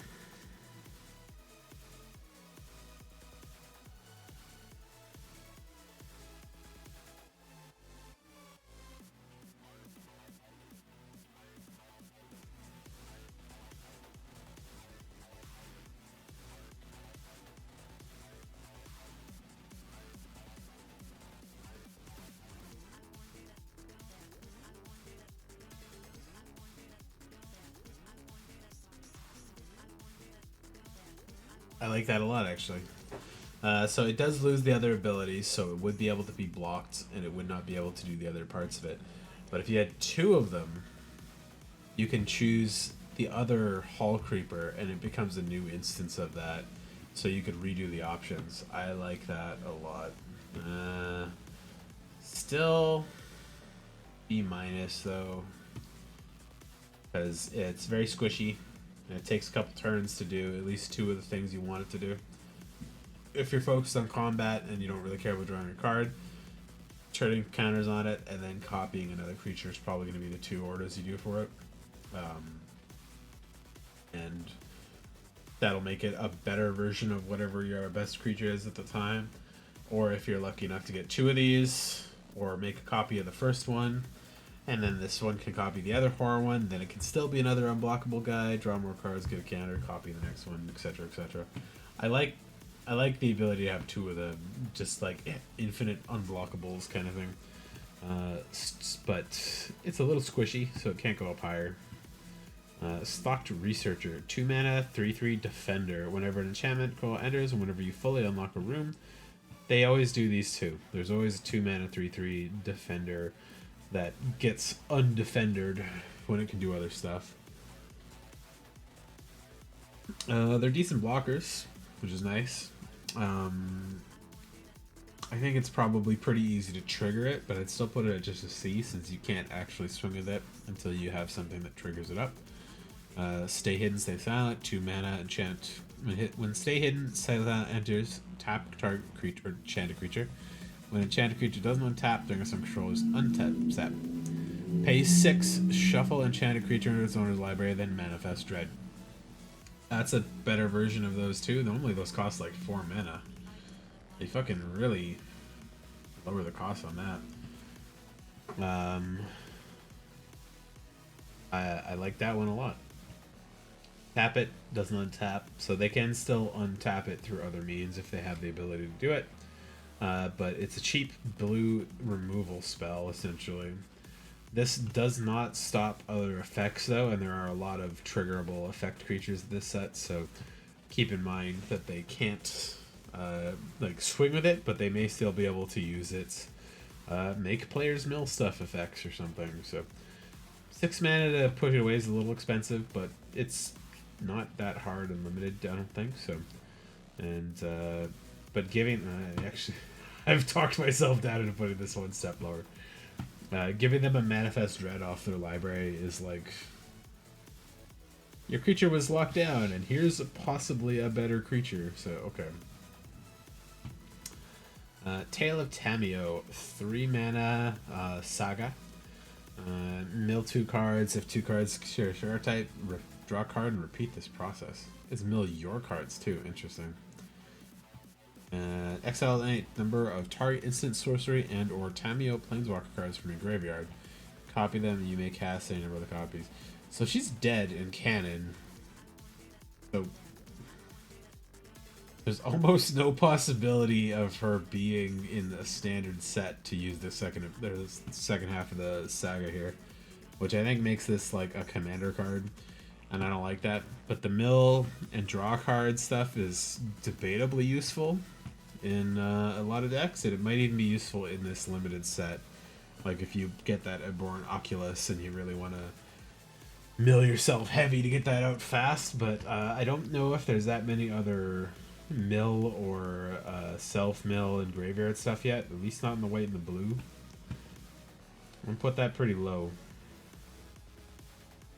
All that a D, because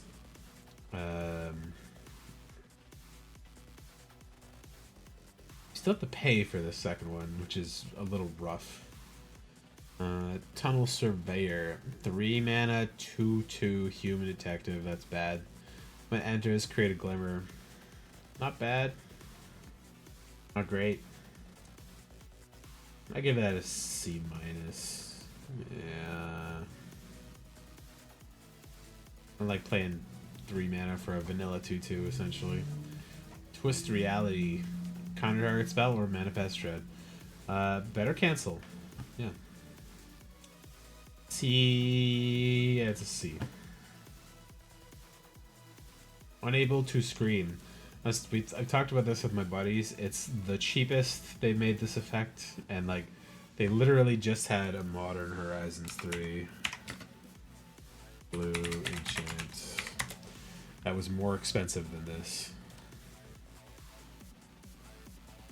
Utter insignificance. Lose all abilities becomes a 1/1. This one loses all abilities and becomes a 0/2.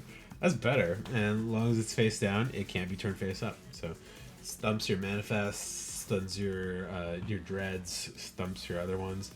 This one has the ability to exile something for relatively cheap, which is very strong, obviously. But 1 mana is fucking crazy for that effect. That's like, it's a really good version of that card. I put that at like a. I put that at a B. It's fucking 1 mana. Like you're gonna play that all day. Turn whatever their best thing is into nothing is great. Maybe unfortunately they have like a toy synergy or something, but or a good way to remove enchantments. But 1 mana is absurd. It's really good. Underwater Tunnel, Slimy Aquarium. 1 mana for Underwater Tunnel. Whenever you unlock this door, Surveil 2. It's not great for that cost, but whatever. 1 mana is okay. Whenever you unlock this door, manifest Dread, and then put a counter on that creature. So you manifest the creature, and you get a 3/3 for 4. I'm not sure I like both halves of these, but this is obviously set up so you set yourself up for this one. Like, maybe you do it in the same turn. Pay 5 mana, Surveil 2, put the best creature on top, pitch something to the graveyard, manifest Dread, pitch something else to the graveyard, get your best creature out for slightly cheaper with a counter on it. It's work. Fixing is strong though. Being able to like choose the top of your deck. D+. It could be better. But you know what? C-. Yeah. At least you can get a body out of it in 1/2. So, Unnerving Grasp, 3 mana sorcery, return up to 1 target non-land permanent to its owner's hand, and manifest Dread. So you get a free 2/2, maybe, then maybe something better, and they bounce something. Not only creatures. That's very good bounce removal, actually. It's a shame it's not an instant speed, so I don't think it goes to B, but it's absolutely C+. Actually, you know what? Body makes that B- for me. Unwilling Vessel, 3 mana, 3/2, human wizard with vigilance. And it has whenever an enchantment you control enters and whenever you fully unlock a room, put a possession counter on it. When it dies, create XX blue spirit token creatures with flying, where X is the number of... Jesus. This is bananas, actually. That's normally like a more expensive version of that card. It was a Rats card in the last Eldraine set that was similar, like a 3/2, and I think when it killed it, whatever its power was makes that many rats, which is kind of what this does, but you could trigger the enchantment and the room things faster than you increase its power, for example. Vigilance nice, so you can always throw it out of the bus when you want to. If it had flying, it would be bananas, but the creatures that come out of it are flying, so woo. That's a hard one to justify as being bad. I think it's a B- too. It's really good. Banish from Sight. 4 mana instant, non-land permanent. Want to put some top or bottom of the library, and you Surveil 1.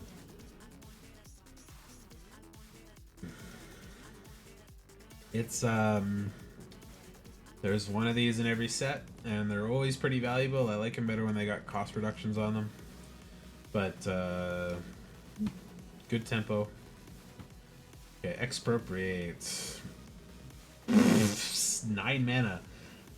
Starting with you, each player votes for time or money. For each time vote, take an extra turn after this one. For each money vote, choose a permanent owned by the voter and gain control of it. So if you can cast Expropriate, it's fucking hilarious. But it's fucking 9 mana too, like... hard to do in blue. I would put it at C-. No, I put it at C. Because it's so fucking expensive, but if you can do it, it's really funny. You either take their 2 best things, because they're not voting for time, they're not giving you a full other turn cycle, or you get an extra turn and steal one of their best things. Phantasmal Images is great. It's got the classic illusion ability of if it gets targeted, sacrifice it, but it's a copy of any creature on the battlefield. Yours, theirs, whatever. For 2 mana. Blue is weird. It's, I think, on average higher than the white stuff, but the white's like nicely distributed. So it feels like not as much blue. Okay. On to the black. Let's see if I can't do all the rest in like less than 2 hours. Appendage Amalgam. 3 mana, 3/2 flash horror enchantment creature. Fucking stacked keyword shit all over this. Amalgam attacks, Surveil 1. It's not bad, it's great. It's good flash, good blocker. Where is the order on these?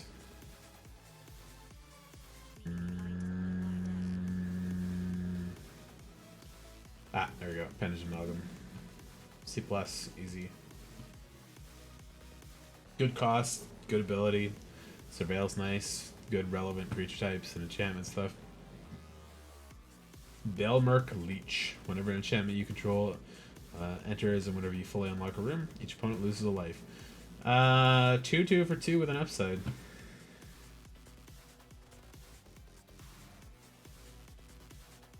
Oh, this ordering is bothering me. In the right deck, this will murder your opponents. It's very good, I think. Especially if you've got a lot of these good horrors. Like, blue-black seems to be a pretty good combination for it. It's obviously not strong on its own, though. Yeah, it's a build-around or synergy kind of thing. I should go back and do this, but I'll do that tomorrow or something. Okay, Cackling Slasher. That's disturbing art, actually. 4 mana, 3/3 Death Touch. Enters with a counter on it if a creature died this turn. So it could be a 4/4 Death Touch. I think that's actually generally less good than they normally have been. But it's at least a C. Generally, they've been printing stuff at like 4 mana. You get a 4/4, and then it'll also have Death Touch or something. The fact that this is not a repeatable ability doesn't really change much. Death Touch is nice, but it's like weird stats for a Death Toucher generally, but it's not bad. So you'll be happy to have it a lot of times, I think. So came back wrong. I love the Evil Dead art. 3 mana sorcery. Destroy a target creature. If a creature was put into the graveyard this way, return to the battlefield under your control. Sacrifice it at the beginning of your next end step. There's good ways to use this because it's removable, and there are bad ways to use this, but you're still destroying a creature off of it for nothing essentially. So where is it? If you got some good synergies with it, that card is gonna be amazing. But I think this is just a solid B minus. Yeah, B. Commune with Evil. 3 mana sorcery. Look at top 4 cards of your library, put one in your hand, put the rest in your graveyard. Gain 3 life. It's weird for black to gain life, especially with these kind of sorcery stuff. It's a good dig, too. And filling your graveyard is debatably not bad. Gaining some life is, like, interesting off of it. It's like an odd card for black. That's normally what I would expect a green card to do. It's not specific, so it's weird. I'll give it plus for the life alone, but digging 1 out of 4 top cards is not bad at all. Cracked Skull. 3 mana enchantment or enchant creature. When Cracked Skull enters, look at target player's hand. You may choose an online card from it. The player discards that card. When enchant creature is dealt damage, destroy it. That's pretty interesting too. A discard, like not quite a mind rot, but discard spell as well as eventual removal. B minus.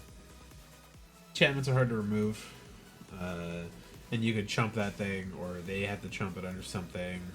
So it does make combat math a lot harder for people. And there's probably a couple pingers in this set. I definitely know there's a few. So, not bad. Random hot got girl. Cynical Loner. 2 mana human survivor 3/1. Cynical Loner can't be blocked by glimmers. Just done with hope. Damn. The beginning of your second main phase, if Cynical Loner is tapped, search your library for a card and put it into your graveyard and then shuffle. Put it into your graveyard. Huh. There must be more of a black, like, reanimation thing that I was thinking about. Can't be blocked by glimmers. I don't think there's that many glimmers to really make that go, but it's still not a bad thing. Like, it's an upside, so...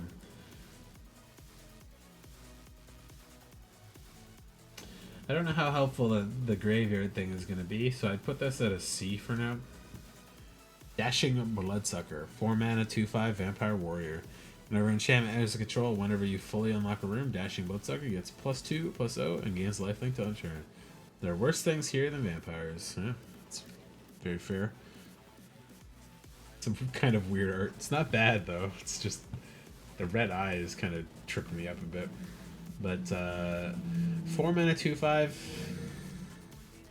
not great, and he doesn't have lifelink by default. But a 4/5 lifelinker for 4, I don't like that it's a uncommon. I think that's a little too expensive for it. Let's put him at C. All right, Defiled Crypt for 4, enchantment room. Whenever one or more cards leave your graveyard, put a 2/2 black or enchantment creature token. This ability triggers only once each turn, and then Cadaver Lab for 1 black. Whenever you unlock the store, return target creature card from your graveyard to your hand. Interesting, cheap effect for the Cadaver side, kind of a more expensive effect for the Defiled Crypt side. I think those average out into a pretty good card. Getting to Cynical Loner and then Cadaver Lab to get the thing that you put in the graveyard back, and then maybe turning on Defiled Crypt if you got the mana for it. See, a lot of these play like you want to play them both in the same turn, which they're too expensive for that, I think, a lot of the time. But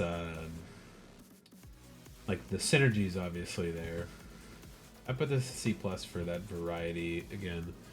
Demonic Council, not quite Demonic Tutor, but it's pretty close. 2 mana, sorcery, search your library for a demon card, reveal, put it in your hand, shuffle. If there are 4 or more card types in your graveyard, instead search your library for any card, put it in your hand, and shuffle. I haven't seen a lot of demons yet. There's a lot of horrors, a lot of nightmares, but I don't think Delirium is going to be that hard to trigger, so... In Limited, I don't think the tutors are as good as they are in other sets, like in Commander or Standard or something, but pretty good still. Depends how many demons there are. I'll put it in C+ for now. Oh, there's a demon. With fucking 6 black. 6 mana, Doomsday Excruciator enters. If it was cast, each player exiles all but the bottom 6 cards of their libraries face down. Beginning upkeep, draw a card. So, as is sometimes typical of the black big flying creatures, they want you to rapidly race into the end game pretty quick. But yeah, this is obviously a reference to Satan. 6 mana, 6 power, 6 toughness. And each player's library gets 6 cards. Super Satan with 5 6s. But I'll start with that one because I immediately read that before anything else. Demonic or Doomsday Excruciator. The mana cost is insanely restrictive. It doesn't have trample as a flyer, and there are a lot of flyers. So I do think that goes to be a B-, but if you have a way to say fill your graveyard and then reshuffle your library, you can have a much better advantage over these people. But exiling your whole library turns this into a very fast game very quickly. And you'll probably lose first if they've even got a couple blockers, because you're drawing 2 cards a turn with this guy. Derelict Attic, Widow's Walk. 3 mana for Attic. Whenever you unlock this door, you draw 2 cards and lose 2 life. They got one of those in every set. Same cost, same effect. Widow's Walk, whenever a creature you control attacks alone, gets +1. Gains Death Touch on turn. Interesting. It's a good way to force some damage through. Generally, I think if you're swinging with one thing alone, they expect to trade into it. But this will motivate them to not use their big creatures to block it. Maybe they just chump it instead. That side's not as effective, but this side's totally playable, especially in Limited. So I think you'll see that a lot. C+. Enduring Tenacity. The Black Glimmer. 4 mana, 4/3. Whenever you gain life, target opponent loses that much life. Whenever it dies, from the battlefield, blah blah blah. 4/3 for 4, no flash. Value-wise, great. 4 mana for 4 with a thing that comes back. I don't still see a lot of that life gain stuff. There's been like maybe 2 cards of color that lets you do it, and maybe 1 in blue. The one that cares about it, the Leyline, but or not the Leyline, the what is it? Yeah, the Grimoire cares about your life stuff. Enduring Tenacity, where are you? C plus. Maybe there's a couple more life gain cards that'll matter and make that trigger more. Then it becomes pretty good. But Fanatic of the Harrowing, 4 mana, 2/2. Whenever Fanatic of the Harrowing enters, each player discards a card. If you discard a card this way, draw a card. It's 2/2. Oh, I was gonna say it's a 2/2 with 2 for upside. That is not a 2/2 for 2. That is worse. Jesus.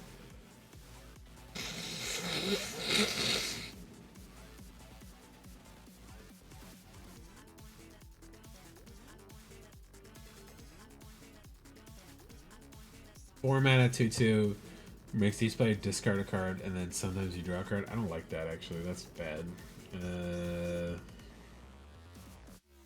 E plus. Fear of Lost Teeth. It's less gross than I expected. 1 mana, enchantment nightmare creature, 1/1. When it dies, deals 1 damage to any target, and you gain 1 life. There's a pinger and a life gainer, so that's a double duty in a lot of ways. And it's common, and it's an enchantment, and it's a nightmare. It's not a demon though. Fear of Lost Teeth. You are. I think it does enough work to be a C. Because you trade this into a 2/2, you're going to kill the 2/2 probably when you target it with that. Or if you've got those things that care about dealing some damage to people to trigger stuff, then you shoot the person with it. Fear of the Dark, that's cool art. 5 mana, 5/5, Nightmare, enchantment creature. Whenever it attacks, if one player with Cliff Jewels, no glimmers, it gets Menace and Death Touch on the turn? Jesus. That's a pretty solid one. Fear of the Dark.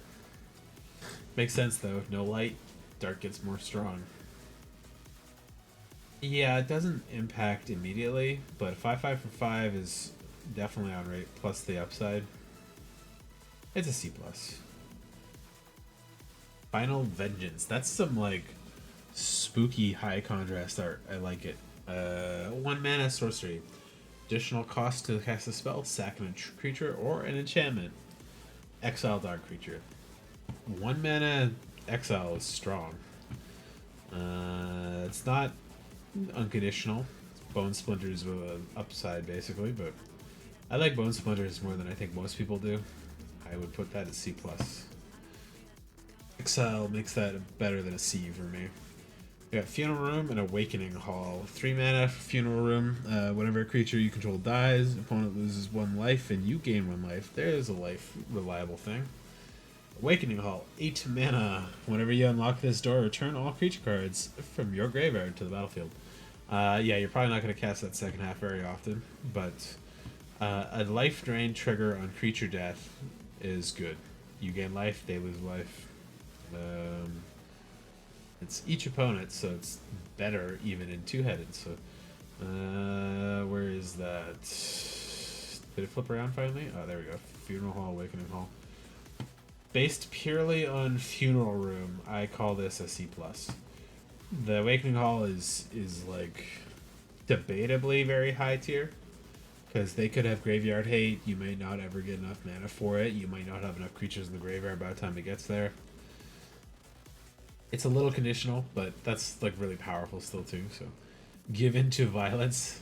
This art's a little janky, but I like the contrast. 2 mana, instant, +2/+2, gains lifelink. Another reliable lifelink combat trick. That's pretty nice. Also, that Grievous Rune looks really good. That's a nice job on the art there. It's like almost like a photo. But Give Into Violence just gets a little bit better. Where is it? C minus because it's just a combat trick. It's a little expensive too. Normally there's been lifelink with +2 something for like 1, so little less good. Grievous Wound, 5 mana, enchant player. Player can't gain life. Whenever player is dealt damage, they lose. That's spicy. If you have a way to ping for damage repeatedly, that's a rapid way to get somebody down. 20, 10, 5, round up. So they lose 3, so it'd be 2. Then It's a really interesting card. It's expensive, but you could win pretty good with that, with 3 to 4 damage strikes basically. It's a little expensive though, so C plus, and it's a good way to fucking turn off somebody's life gain if they actually have a life gain deck. Knockio Strat dies, Manifest Dread. 2-1 for 1, not great. Manifest, debatably an upside. I'd still give it a C minus. Killer Mask, 3 mana artifact equipment. When it enters the field, Manifest Dread, attach it to that creature. Menace. It's the same thing as the jacket, but flying is better than Menace, so yeah, I think this is just a C. Let's play a game with a creepy guy. 4 mana sorcery, Delirium. If there are 4 or more card types in your graveyard, choose 1 or more instead. Creatures opponents control get -1. Each opponent discards 2 cards. Each opponent loses 3 life, and you gain 3 life. That's pretty good. If you can activate the Delirium, that's a strong like triple board wipe essentially. Like completely fuck their hand up. But if you have to cast this early and you don't have Delirium, you obviously just pick the mode that's the best for you. Like discard the last 2 cards in their hand, wipe their field of like glimmers or something. The versatility makes that nice for me. I like that one. Not quite strong enough to go to B, but I think it's C+. Leyline of the Void. It's a great hate card for graveyard stuff. It goes to the battlefield free as everything else does. Or all the other ley lines, I should say. It's a little conditional. If they're playing colors that don't care about the graveyard as much, it's not going to hurt them. But if they're playing blue and black, you're probably going to fuck their day up if you get the ley line out first. So C+. Conditionally good. Live or Die. 5 mana, instant, choose 1. Turn target creature card from the graveyard of the battlefield or destroy target creature. That's interesting. I like that being an instant, and I like the choice of that being both of those like kind of bad limited spells. Usually a 5 mana destroy a creature or 5 mana bring creature back, but both of them in one is nice. C+. Meat Hook Massacre 2. XX black black black black. So the original Meat Hook Massacre was fucking busted. It was very strong, and it rapidly, I didn't rapidly get banned, but it did get banned for a while because it was just fucking standard up pretty easily. When it enters, sacrifice X creatures, which you'll have to pay at least 2 for to make it trigger that, but you could pay it as 0 if you just wanted the static abilities. Whenever a creature you controls die, you may pay 3 life. If you do, return that card under your battle or under your control with a finality counter on it. So finality counters are if this creature would die or leave the battlefield, exile it instead, I believe. Or no, sorry. Yeah, that is what it is. Yeah. And whenever a creature in opponent controls die, they may pay 3 life. If they don't, return the card that they had die to your battlefield with a finality counter on it. So the static abilities on this are like really good already. The sacrifice creature part will crush them if you can do that for more than 1 or 2 things. Although it's very expensive and it's very heavy in black, I call that a B+. The variability of it's nice. Static abilities are real strong. Miasma Demon, 6 mana, demon, flying, 5/4. When it enters, you may discard any number of cards. When you do, up to that many target creatures each get -2/-2 till end of turn. That's a really good one. Also, Murder is just strong. Murder is the classic that's been downgraded several times, and now it's a common. It's pretty good art. Murder's C+. Just no, it's B-. Straight up unconditional removal. Miasma Demon, also, I would call that a B- as well. Being able to choose to blow up a bunch of creatures if they're 2/2s or less at the cost of discarding Not really that bad. Yeah, I'm gonna have a cigarette in a minute. Nowhere to run. Enchantment, 2 mana, flash, nowhere to run enters. Target creature and opponent controls gets -3/-3. Creatures opponent control can be the target spells and ability as though they didn't have hexproof. Ward abilities of those triggers don't trigger.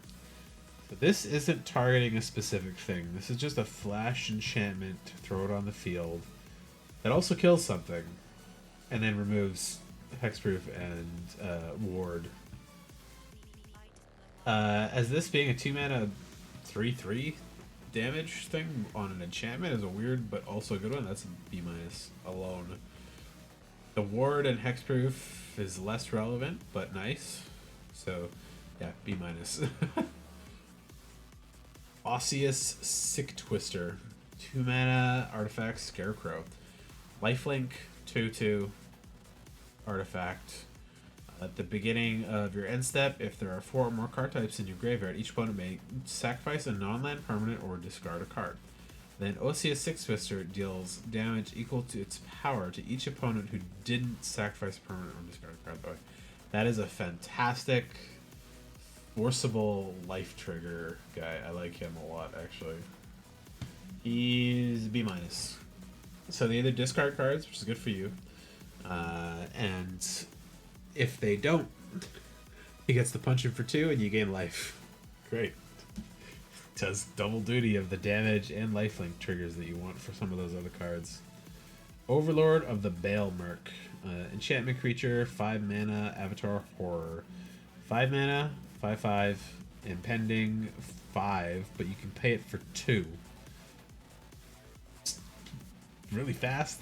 Overlord of the Bale Merc enters or attacks, mill 4 cards, and you return a non-avatar creature card or planeswalker from the graveyard to your hand. It's like the most underwhelming of the abilities so far, but 5 mana, 5/5, no special evasion, makes him a little weaker, I think, than the other ones. Put Overlord of the Mists up there. Overlord of the Flood Pits is a B+. I think this is a B. It's very good still. But it's not verging into busted territories yet. And like paying 2 and then waiting 5 more turns is a little much. I think it's too much, but 4 might have been too fast if you did it at that price. Popular Egotist. 3 mana human rogue, 3/2. Pushing our friends to the zombies in the background. Sacrifice another creature or enchant. Popular Egotist gains indestructible turn on the turn and tap it. It's got regenerate essentially. Damage and effects that say destroy, don't destroy. Whenever you sacrifice permanent, target opponent loses a life and you gain life. Another reliable sack and life and damage trigger is nice. So, and her cost is okay. She gets a C+. Not quite good enough to go into the B territory, but Resurrected Cultist, 3 mana human cleric, 4/1. I like that. Delirium, for 4 mana, return Resurrected Cultist from your graveyard to the battlefield with a finality counter on it. Activate only if there are 4 or more types in your graveyard and only as a sorcery. That's really good. That's a very good common. I'll happily play a 3 mana 4/1, and getting it back once is fine. You don't get to get it back more than once, but still totally happy to play that. Trades up very easily, and it's a little... Yeah, you don't mind go push into the graveyard because you know you're going to get it back again. Spectral Snatcher. 6 mana, 6/5 spirit with ward, discard a card, and swamp cycling. It doesn't have flying, a shame. But 6 mana, 6/5, it's fine. Swamp cycling, nice. Ward, discard a card. I'm actually a little sad it doesn't have like an evasion ability or something on it there. It's a C+. Shame. I think I put all of these into C+. Yeah. They're good, but they're not quite that good. Sporogenic Infection, 2 mana enchantment aura. Whenever Sporogenic enchantment or infection enters target player, sacrifice a creature other than enchanted creature. When enchanted creatures dealt damage, destroy it. That's 2 cards now that say that when it's dealt damage, destroy it. I like that, actually. It's got the weird yellow fungus that like grows through mazes. I like that this deals sort of double duty. It's not targeted removal, but it's also not targeted removal. They get a sacrifice and then a weakened creature, to say the best. So yeah, C+. Unholy Annex, 3 mana enchantment room. Beginning of your end step, draw a card. If you control a demon, each opponent loses 2 life and you gain 2 life. Otherwise, you lose 2 life. What the fuck? Okay. Beginning end step, draw a card. If you control a demon. So you draw a card every end step. That's pretty good. If you draw a demon, each opponent loses 2 life and you gain 2 life. Otherwise, you lose 2 life. Okay. That's not bad, actually. Just on the Unholy Annex side. And then Ritual Chamber is for 3 black. Whenever you unlock this door, create a black demon with flying. Cool. Both of those are great costs, actually. They're totally finely costed, and you really want to play Unholy Annex first to start drawing cards and doming people for 2. There's a lot of drain in black, actually, impressively. So, I don't think it goes to B-, but it's a C+. No, you know what? It makes okay, it's C+. Yeah, it doesn't do a lot on the first half, and making a 6/6 for 5 that flies is totally a little undercosted. But yeah, paying 8 for both halves is not quite as good. Unstoppable Slasher. 3 mana zombie assassin with death touch for 2/3. Whenever Unstoppable Slasher deals combat damage, they lose. That's the second effect that loses life like that too. What the fuck? They lose half their life. Round it up. Whenever it dies, if it had no counters on it, return to the battlefield. Tap with 2 stun cards. That is a fun card. That is also very strong. It's a great blocker because the death touch. It comes back. And if you can dome people with it a couple times, they're really going to want to block it and kill it. That's a B. I like that. You need to put the turn into a toy, can't scream card on there because you don't want that dying. You don't want it in combat. And you want it to lose its abilities. Velgavoth, Terror Eater. So this is the big demon of the set that controls the haunted house and stuff. 9 mana, 6 black, 9/9 Elder Demon, legendary creature, flying and lifelink, has wards, sacrifice 3 non-land permanents, so creatures, artifacts, tokens, enchantments, planeswalkers. If a card you didn't control be put into an opponent's graveyard from anywhere, exile it instead. During your turn, you can play cards exiled with Velgavoth. If you cast a spell this way, pay life equal to its mana value rather than pay its mana cost. It's reminiscent of the fuck is his name? The 7 cost, pay 7 to draw 7, and is a 7/7 flying lifelinker. But not quite. A little different. It's a 9/9 for 9 with 9 stuff that does things for 9 things. He's really good. He's probably not getting cast in most games, I think, for 9 mana, but limited games do get there. He is a B+. No, he's an A. He's absolutely an A. I like them having to sacrifice stuff and having to be able to recast their stuff is really strong too. So Velgavoth's Faithful, 1 mana human cleric with a 1/1. Pay 4, sacrifice it, return to a creature card from your graveyard to the battlefield. Activate only as a sorcerer. That's a good reanimated trigger. He's a little squishy, but you don't really care. I call him a C because yeah, he might die before you get to use him, but you're going to sacrifice him anyways. Vile Mutilator. That's a cool looking demon. 7 mana, 6/5 demon. As additional cost to cast the spell, sacrifice creature or enchantment, and it's flying trample. When it enters, each opponent sacrifices a non-token enchantment and then a non-token creature. That's a very good one actually for 7. That's a B. Winter's Intervention. 2 mana, instant. Winter's Intervention deals 2 damage on target creature, and you gain 2 life. Can we trust him? Nico whispered as he eyed the stranger. I don't know, Wonder replied, but he's a lot friendlier than the creature that was chasing us. It was Winter. Oh, Winter's the guy, right? They've shown him off a couple times. Winter's Intervention, yeah, 2 damage to a creature, gain 2 life, another life link trigger, instant speed, damage-ish removal stuff. It's 2 mana for that is a little too much, but it does a lot of things you like. Withering Torment, Black's new best enchantment removal spell. They've gotten 3 or 4 now, and this is their best one yet. 3 mana, instant speed, creature or enchantment. Both of those are going to be valid in this, and you lose 2 life, who cares? That's B minus. To the red. I'm going to take a break. Let me run an ad. I'm going to have a cigarette. I got water, but did I just run an ad, or is my ad running like right now? Okay. Well, I'll be right back. Give me a couple seconds. I will start on the red when I come back.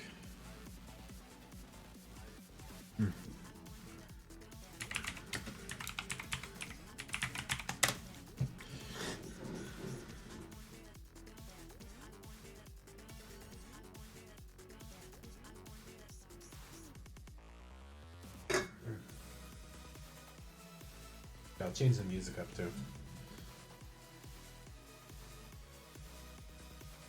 I like this one on loop, but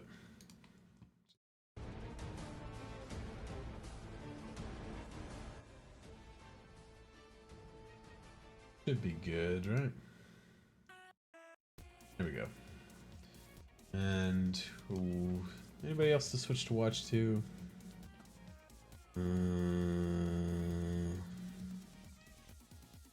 Yeah. Watching. Oh wait, they switched up somebody else. I see. Yeah, let's watch the guy that rated me before play some Elden Ring. I'm surely ahead of him now, so I'll just leave that there.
Sorry about that.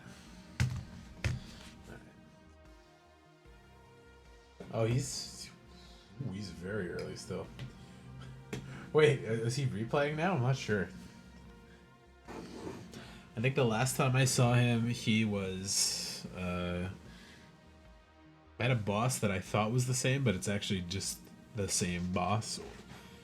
But he was at the earlier version of it. This must be a replay. His life bar is pretty high already, and he's got skills that he shouldn't have here. Yeah, this must be a replay. Or like a next soul level or something. Okay, so let's continue. Bedhead Best Beastie. 6 mana, 5/6 beast, menace with mountain cycling. I like this better than the black one already. Oh, wait, I forgot to... Hey, Kuyu, you come cuddle.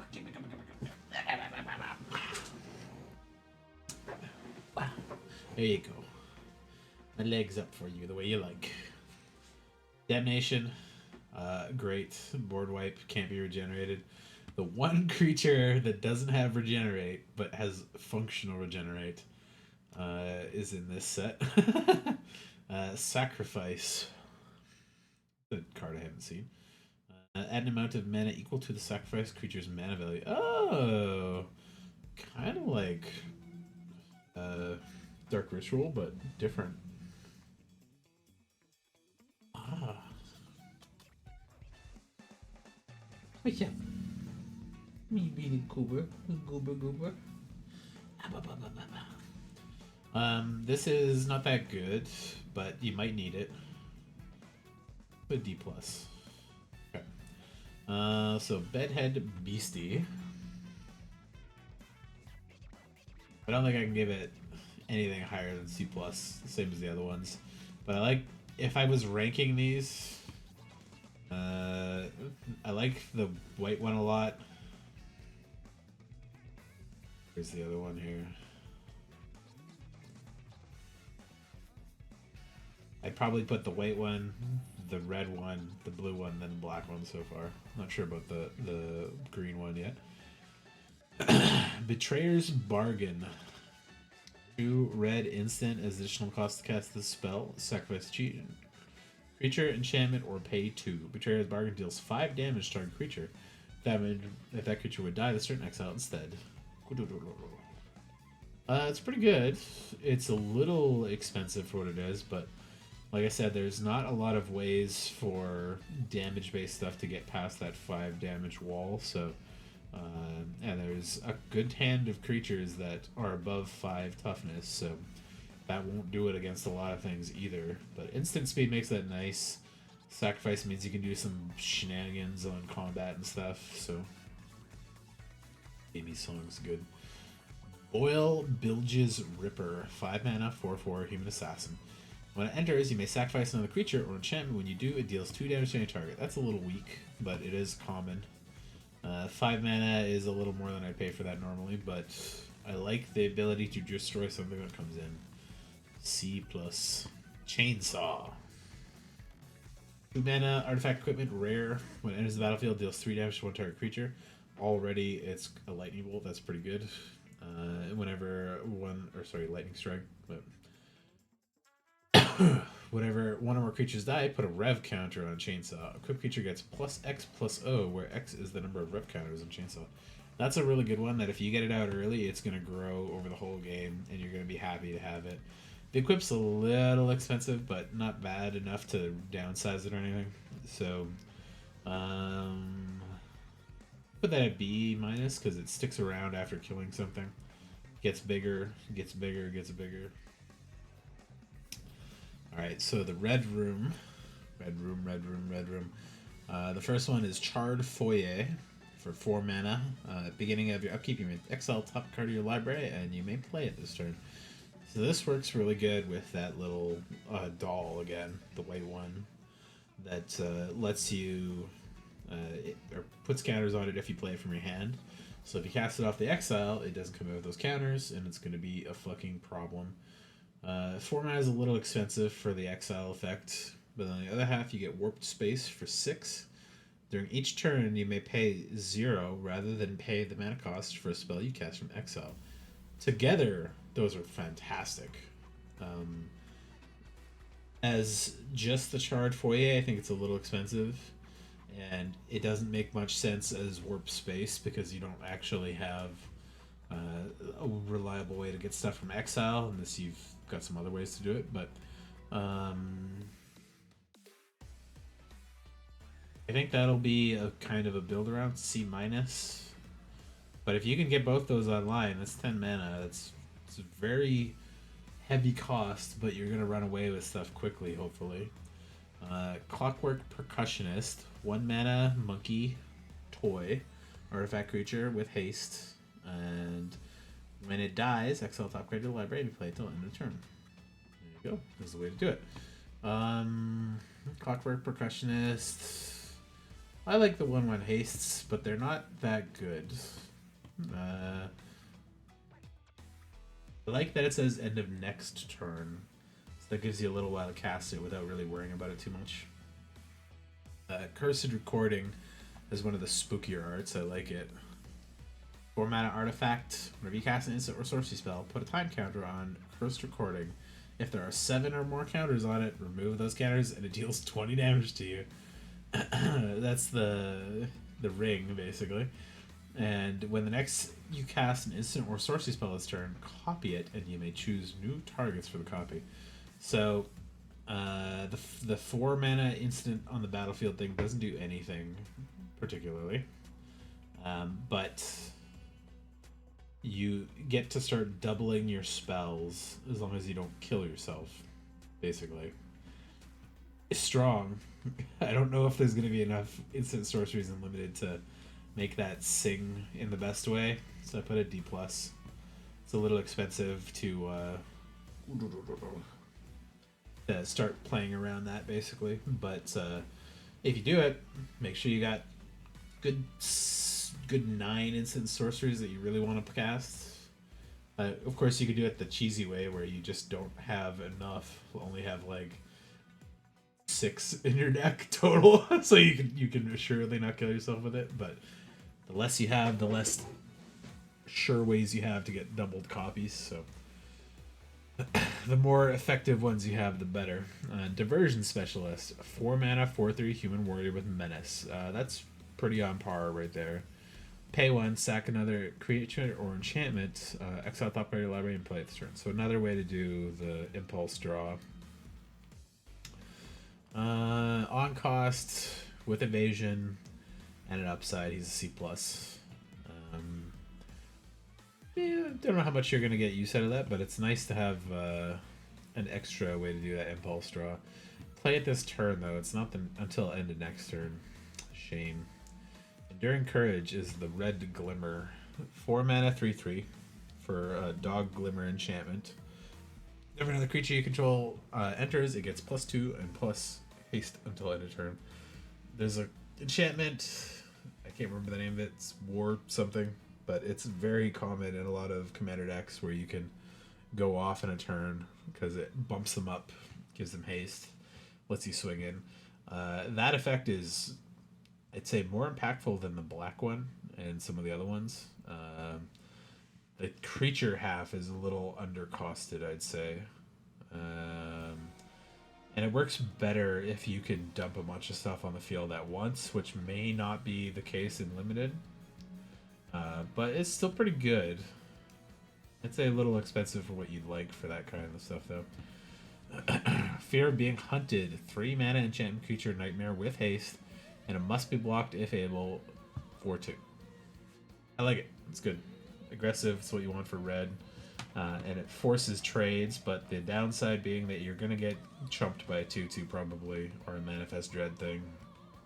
But I still like playing those a lot. I would take just about as many copies of those as I could in any limited game. Fear of Burning Alive. Yeah, that's a good one. 6 mana, 4/4. When Fear of Burning Alive enters, deals 4 damage to each opponent. Whenever a source you control deals non-combat damage to an opponent, if there are 4 or more card types in your graveyard, Fear of Burning Alive deals that amount of damage to any target creature that player controls. So that's with Delirium, though. So if you have non-combat damage, you can deal... Black has a couple. I'm sure Red will have some more. then you can start bopping their creatures as well. Um, yeah, it's if you have Delirium and you cast this, this is a removal spell as well, which makes it B minus for me. Fear of missing out. I was fucking laughing at this one when they spoiled it because oh, the set or the game, because the game's just Elden Ring, but the set is it's 80s horror themed based, and there's lots of good references in it, and it's lots of spooky cards too. So Fear of Missing Out is a 2-mana enchantment creature nightmare with 2/3. When it enters the battlefield, discard a card, then draw a card. Okay, loot. And Delirium, whenever it attacks for the first time each turn, if there are 4 or more card types in your graveyard, untap target creature. After this phase, there's an additional combat phase. So you get an extra combat. This may not survive the first combat because 2/3 is not that big, and you have to have Delirium to start it. But 2/3 is still above rate for that, and the loot makes it a C plus at the very least. But this could be really strong as like a finisher if you time your stuff right. So getting to swing twice is enough to finish guys off pretty quick. So alright, another room for red. Glassworks for 3 mana. Whenever you unlock this door, room deals 4 damage to target creature and opponent controls. Decent enough removal for 3.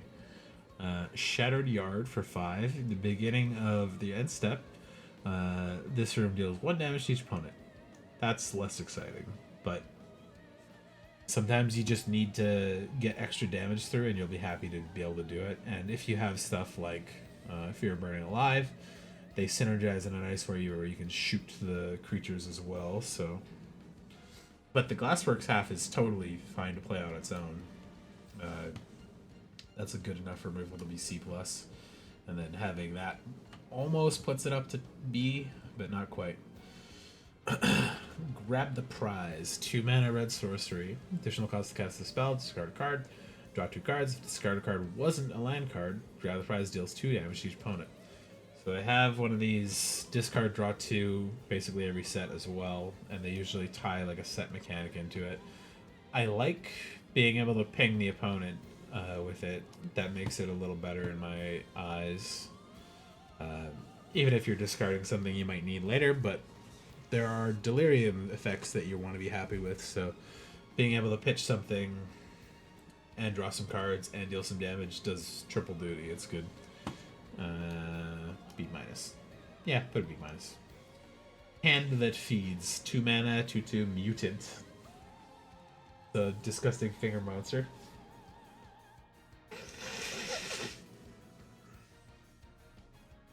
If it attacks while there are 4 or more card types in your graveyard, it gets +2 and gains menace till end of turn. So it can't be blocked by unless by 2 or more creatures. So that thing's a 4/2 with menace in most cases, which is, I'd say, a slam into C plus. Not quite B minus, but for common that's really good if you can trigger Delirium early. Impossible Inferno. 5 mana instant, deals 6 damage to target creature. If there are 4 or more card types on your graveyard, exile the top card of your library and you would play it till the end of the next turn. That just makes that like good icing on the cake.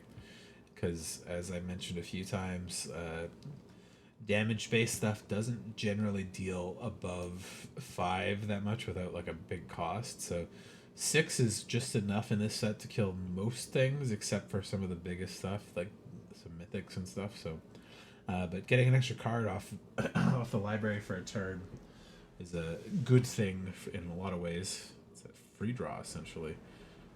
Infernal Phantom. 4 mana, 2/3. Spirit. Whenever an enchantment control enters and whenever you fully unlock a room, gets +2/+0 on the turn. When it dies, deals damage to equal to its power to any target. It's a little expensive for that. I don't like this one being a uncommon. I call that a C. Swinging as a 4/3 doesn't really put it above. You know what? I'd call that a fucking C minus too. Swinging as a 4/3 is not enough to put it above C status in its own like mana cost. and you can bring it above 4. Obviously, like you can bring it up higher, but that's a lot of mana too to like start playing big creatures and enchantments every single turn, playing more than one of them. If you don't have the cheap stuff, it's not going to sing. Reverent Gremlin, 2 mana, 2/2 with menace. Okay, that's pretty good. Whenever another creature you control with power 2 or less enters, you may discard a card. If you do, draw a card. If do this once each turn. Cool. Looting on 2/2 with menace. It's a C plus. Nothing exciting there. I haven't had like a straight C in red yet. Leyline of Resonance, the red leyline. Begin with it on the battlefield if it's in your opening hand. Whenever you cast an instant or sorcery spell, it targets only a single creature. Copy that spell and you choose new targets for the copy. That's a really good one for red, especially with these good removal spells.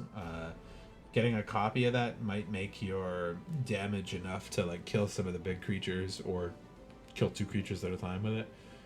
I call that a B minus. The Most Valuable Slayer, 4 mana, 2/4 human warrior. Whenever you attack, target attacking creature gets +1/0 and first strike till end of turn. Oh, you got your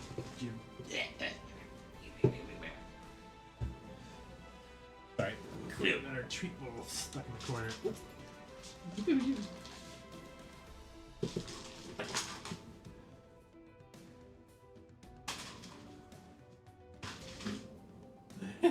There she goes. Okay. Yeah, whenever you attack, target creature gets +1/0 plus first strike. Again, you don't have to swing with this to trigger it, which is nice. But the 2/4 is not that great, so I'd put that at C. But you'll be happy to use it and just bump up one of your creatures going in. First strike is strong too, but it's not strong enough or on enough things to make this be better than that. Norin, Swift Survivalist. So this is a guy that's been in other sets. His name is Norin the Wary, I think.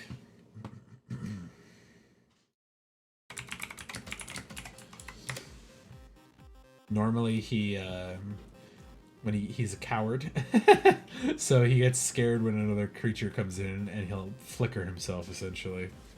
And yeah, whenever a player plays a spell or a creature attacks, flicker him.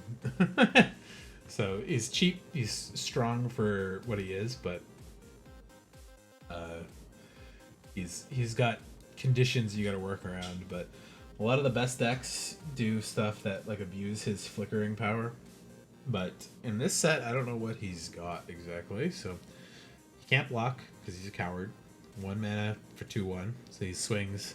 Whenever you control becomes blocked, you may exile it, and you may play that card from exile this turn. It's an interesting ability. It lets you swing with less fear, but you have to play it again, so you have to pay the mana for it. I call him a C plus because he's an aggressive 1-drop, which is nice. Hopefully you keep up the mana so you can recast your creatures if you decide to save them from being dead in trades. Overlord of the Boiler Bilges, the Avatar Horror in red. 6 mana, 5/5 with a pending 4. It is an enchantment creature, Avatar Horror, and whenever it enters or attacks, deals 4 damage to any target. It's great. It's very good. It's good removal, good creature that repeats removal. The impending cost, I think, sucks a little bit because it's going to take a long time to turn into a creature again, but if you really need to kill something to save yourself from getting blown up later on, it's good. Painter's Studio for 3. Whenever you unlock the door, exile the top 2 cards of your library and you play them for the next turn. So Impulse Draw for red. And Defaced Gallery, whenever you attacking creatures you control, get +1/+1/2. Oh, it's a half an anthem. Both of those are pretty good. This is essentially draw 2, and they stick around for a full turn cycle. And Defaced Gallery is just a good aggressive bump. I like it. That one is C plus. You know, I put that into B minus because the draw is cheap. The other side's cheap. You got Piggy Bank, a boar toy, weird. 2 mana, 3/2 artifact creature boar toy. When it dies, create a treasure token. Nice and aggressive, cheap, gives you something reliable on the other side. Its power is above its toughness. It's good undercosted aggressive creature. And relevant types for a few things. Pyroclasm, that's just a straight reprint. 2 damage to each creature. That'll blow up a lot in this set. And I think that'll be valuable in red too. So I would call that a B-. It's gonna blow up your own stuff too, but sometimes that's worth it. Ragged Playmates, 2 mana artifact creature toy for 2 with a 2/2. One creature or pay 1 target creature can't with power 2 or less can't be blocked this turn. That's underwhelming, but it is still a C+. 2/2 with upside and relevant typings. Rampaging Soul Rager, 3 mana, 1/4. Bummer. Spirit Rampaging Soul Rager gets +3/+0 as long as there are 2 or more unlocked doors among rooms you control. So there's been like a little pseudo cycle in these spirits. I think they've all been spirits in the other ones too, where they're like they kind of care about unlocked rooms and stuff. This one's better than the other ones because it 4/4 is above rate for 3 mana. But yeah, you have to play the rooms, otherwise it's just kind of bad. So decent blocker, I guess, but it's hard to say whether this is a C or C+. It really depends on your rooms. I would put this in C by default, and then it would get better if you get some rooms. Razorkin Horde Collar. It's like a neat art style for a human clown berserker. I think that's the first type I've seen of those. Whenever you attack, create a 1/1 gremlin creature token, and it's a 4/4 for 5 with haste. That's pretty good. You're getting your 5 power out of that, and the haste is nice.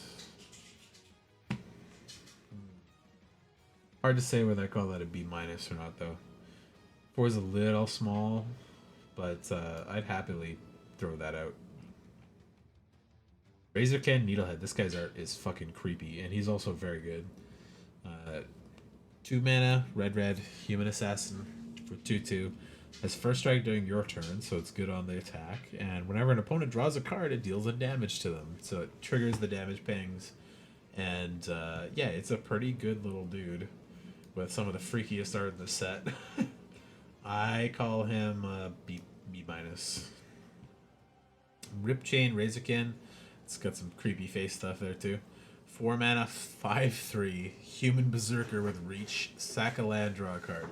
That's everything red wants, and it's a good common creature. Reach is interesting because there's a lot of flying stuff, and there hasn't really been that much in red. 5/3 is enough to kill just about everything in the set on block or on trade. Sacking a land to draw a card, not always relevant, but mana sinks are nice, so it's a good one too. The Roller Crusher Ride. This is another one that has a spooky art treatment with more things in the background, but there's already things in the background, so it doesn't look as cool as the other ones. But it's the red Meat Hook Massacre equivalent. X2 and red for a legendary enchantment. If a source you control will deal non-combat damage to a permanent or player while there are 4 more card types in your graveyard, deals double that damage instead. Roller Crusher enters, deals X damage to each of up to X target creatures. So they got 4 creatures, you got 7 mana, you play this, you're gonna blow up a bunch of their creatures, and if you have Delirium, it's gonna blow them up super hard, basically. Scorching Dragonfire is a reprint from Eldraine, and that even kind of looks like the other card too. Maybe was there one of these in Dragons of Tarkir as well? It's pretty good though. Just a straight up red removal in instant speed damage, 3 damage stuff, and exiles them when they die. Roller Crusher. I think Roller Crusher is. I think it's a B+. It's a pretty easy one to be happy with. Scorching Dragonfire. B-. Exile is nice. Screaming Nemesis has some of my favorite art in the set too. 3 mana, 3/3 haste spirit. Whenever Screaming Nest is dealt damage, it deals that much damage to any other target. If a player is dealt damage this way, they can't gain life for the rest of the game. So you block something with this, or you swing with this immediately, and if they block it, it deals them some damage. And if they're in a deck that cares about life gain, they're fucked. But it's a mythic, so you won't get it that often. But 3/3 for 3 with haste and a fairly relevant upside. I call that a B minus as well. And Ticket Booth, 3 mana. Whenever you unlock the store, Manifest Dread, so you get a 2/2. And Tunnel of Hate for 6. Whenever you attack, target attacking creature gains double strike till end of turn. Both of these are not like crazy value, I think. But the double strike's nice, but it's only one creature. D plus. Maybe you need the rooms to trigger some of those creature stuff. So, Trial of Agony is something my buddy showed me today. 1 mana. Choose 2 target creatures controlled by the same opponent. If that player chooses one of those creatures, it deals 5 damage to that creature, and the other can't block this turn. This is a great 2-for-1 card. Like, it's just obviously a good 2-for-1 card. You pick 2 creatures of theirs that don't have more than 5 toughness, and you're removing one of them from combat, and you're killing the other one. And it's 1 mana. It's really good. That's a B minus. I like that one a lot. Turn Inside Out. So that was a 1 mana instant. Target creature gets +3 till end of turn, and when it dies, Manifest Dread. So it's a good pump. It's the giant growth of red. They've always had a couple of those that just do a pretty good pump on the one side. And if they block it, like generally, I think you're going to use this on either something that's unblocked or something that is blocked, but you know you can kill it if you pump it. So you do that, you trade with their creature, you get something off top of your library as well. It's kind of a weirdly advantageous card for red. I'm going to put that in C+. Normally they don't get to make a free creature off of their stuff, or there's a lot in black that give lifelink indestructible, stuff like that. Not in this set, but this is uncommonly good for a red combat trick, so. Untimely Malfunction. 2 mana, red instant. Choose one of the effects. Destroy an artifact. Change target of a spell with the ability to with a single target. So they do a removal spell. You can flick it back to one of their own creatures or some other creature that's less important. 1 or 2 target creatures can't block this turn. This is very good, flexible value in red as well. So much so that I will put that in B minus. I really like red this set so far. Vengeful Possession. 3 mana, sorcery. Gain control of target creature until end of turn. Untap it, it gains haste, and you may discard a card, and if you do, draw a card. So the regular steal a card for a turn spell that red always gets. But you can also loot on it. It's a C. Like you're very happy to get those. You're not going to be like stoked because I'd rather kill all things a lot of the time, but good tempo and fully removing a person from the game is a pretty good way to play it. And Vicious Clown, 3 mana, 2/3 human clown. No mana creature. I don't like these. Vicious Clown gets +2/+0 till end of turn. It's a little underpowered and it's a little overpowered when you buff it. It's just a C. I don't like relying on weak creatures to trigger the whole thing. Violent Urge. 1 mana, red instant. Target creature gets +1/0 and gains first strike till end of turn. If there are 4 or more card types in your graveyard, gets double strike till end of turn. This is just about a Teamer Battle Rage, and it's not quite as good as Teamer Battle Rage, but yeah, nothing's really that good as Team Battle Rage, but it's pretty good still. Really gets good when you can Delirium it. Waltz of Rage. 5 mana sorcery. Target creature you control deals damage equal to its power to each other creature until end of turn. Whenever a creature you control dies, equal or exile top card of your library, you may play it till end of next turn. That's a good sweeper in red. You got to target a big creature or a creature that won't kill your stuff and will kill the opponents, which is less easy to do, but sweepers are important, and it's nice to have a pretty good one in red actually. C plus, because you get some cards off of the top, and your creature won't die, ideally, but yeah. And for the special guest cards, you got Maddening Hex. It's a curse. You've enchanted player.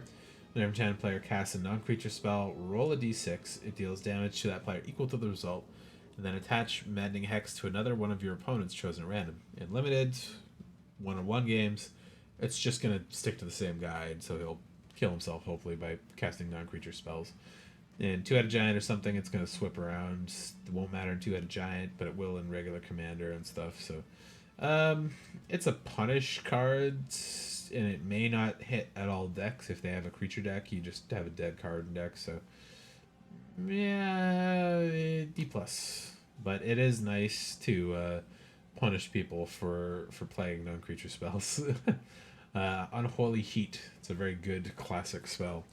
1 mana, 2 damage to target creature or planeswalker. It's basically a shock and deals 6 damage instead if there are 4 or more card types in your graveyard. Yeah, that's a good one. It's a good shock. B minus. Delirium's relevant too. Alright, the green spells. Altanek, the thrice called. 7 mana, legendary insect beast, 9/9, trample.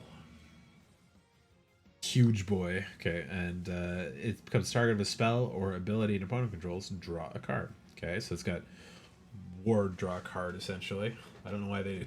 Oh, they didn't want to counter it. They wanted to just still give it the thing. And discard Aklenek. Thrice call to return target land card from your graveyard to the battlefield tap. So if you know you can't cast them, you can discard him to get land to ramp a little bit if you have cards in the graveyard already.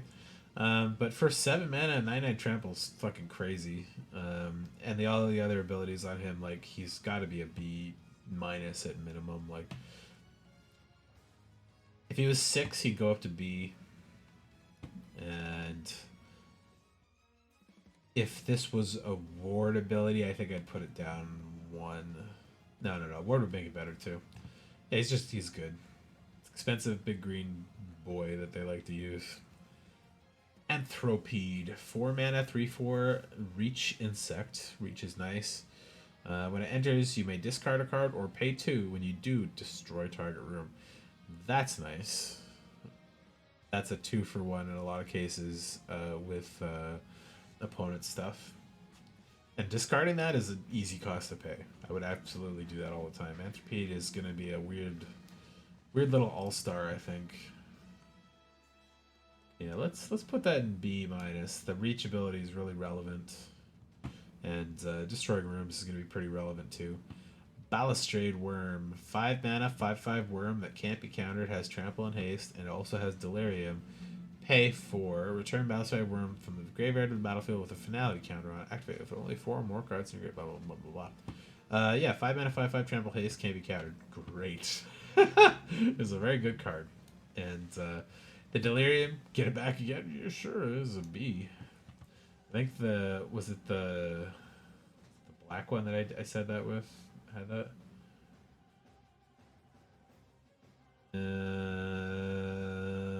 It was something.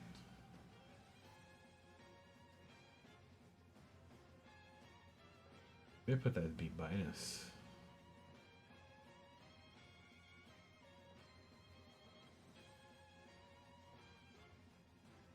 Somewhere, but there was a very similar one in black, I think. This is like, it's a good card. You bring it back. It's a finale counter. Who cares? It's great. Wasn't blue, was it? Maybe it was. White? Nah, it's fine. Bashful Beastie. 5 mana, 5/4. When it dies, manifest dread. Yeah, that's about as vanilla as it gets. Replaces itself, which is a little better than vanilla, but Not good enough, I think, to put it up above in a C+. Stats aren't good enough for that on the base part of it. Break down the door. Good old Shining reference there, too. 3 mana instant, choose one. Exile artifact, exile enchantment, or manifest dread. Flexibility is good, but the cost is high. Pick your poison from the last set really, like, was too good, I think. So this is just a C. The manifest dread is less exciting for me.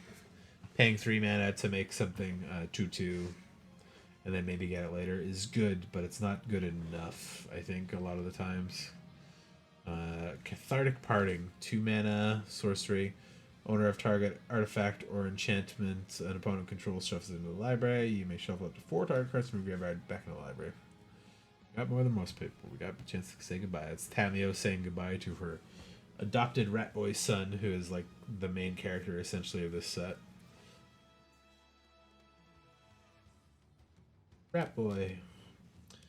Also, I don't know how she's on Duskmourn somehow.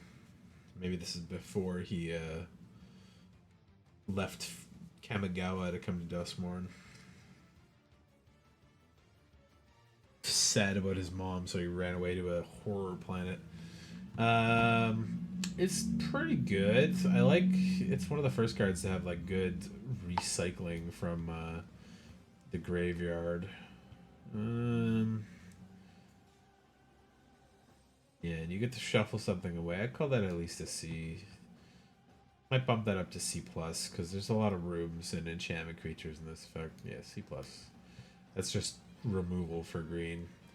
Cautious Survivor, 4 mana, 4/4. At the beginning of your second main phase, if it's tapped, you gain 2 life. See, that one's big enough that it's able to survive a lot of combats, and it's pretty reliable life gain, I'd say. Not the most reliable, but I'll give that a C plus. Coordinated Clobbering, 1 mana, sorcery, tap 1 or 2 untapped creatures you control. They each deal damage equal to their power to an opponent controls.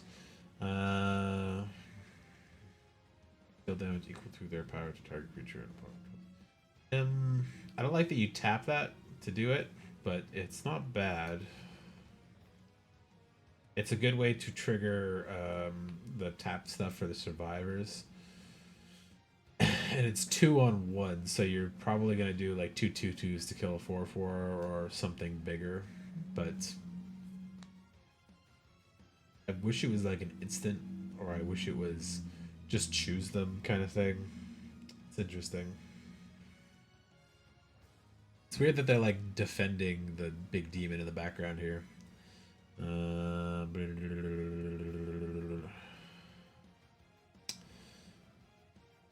Cryptid Inspector, 3 mana, 2/3 elf warrior. Oh, elf. That's the first one I've seen here.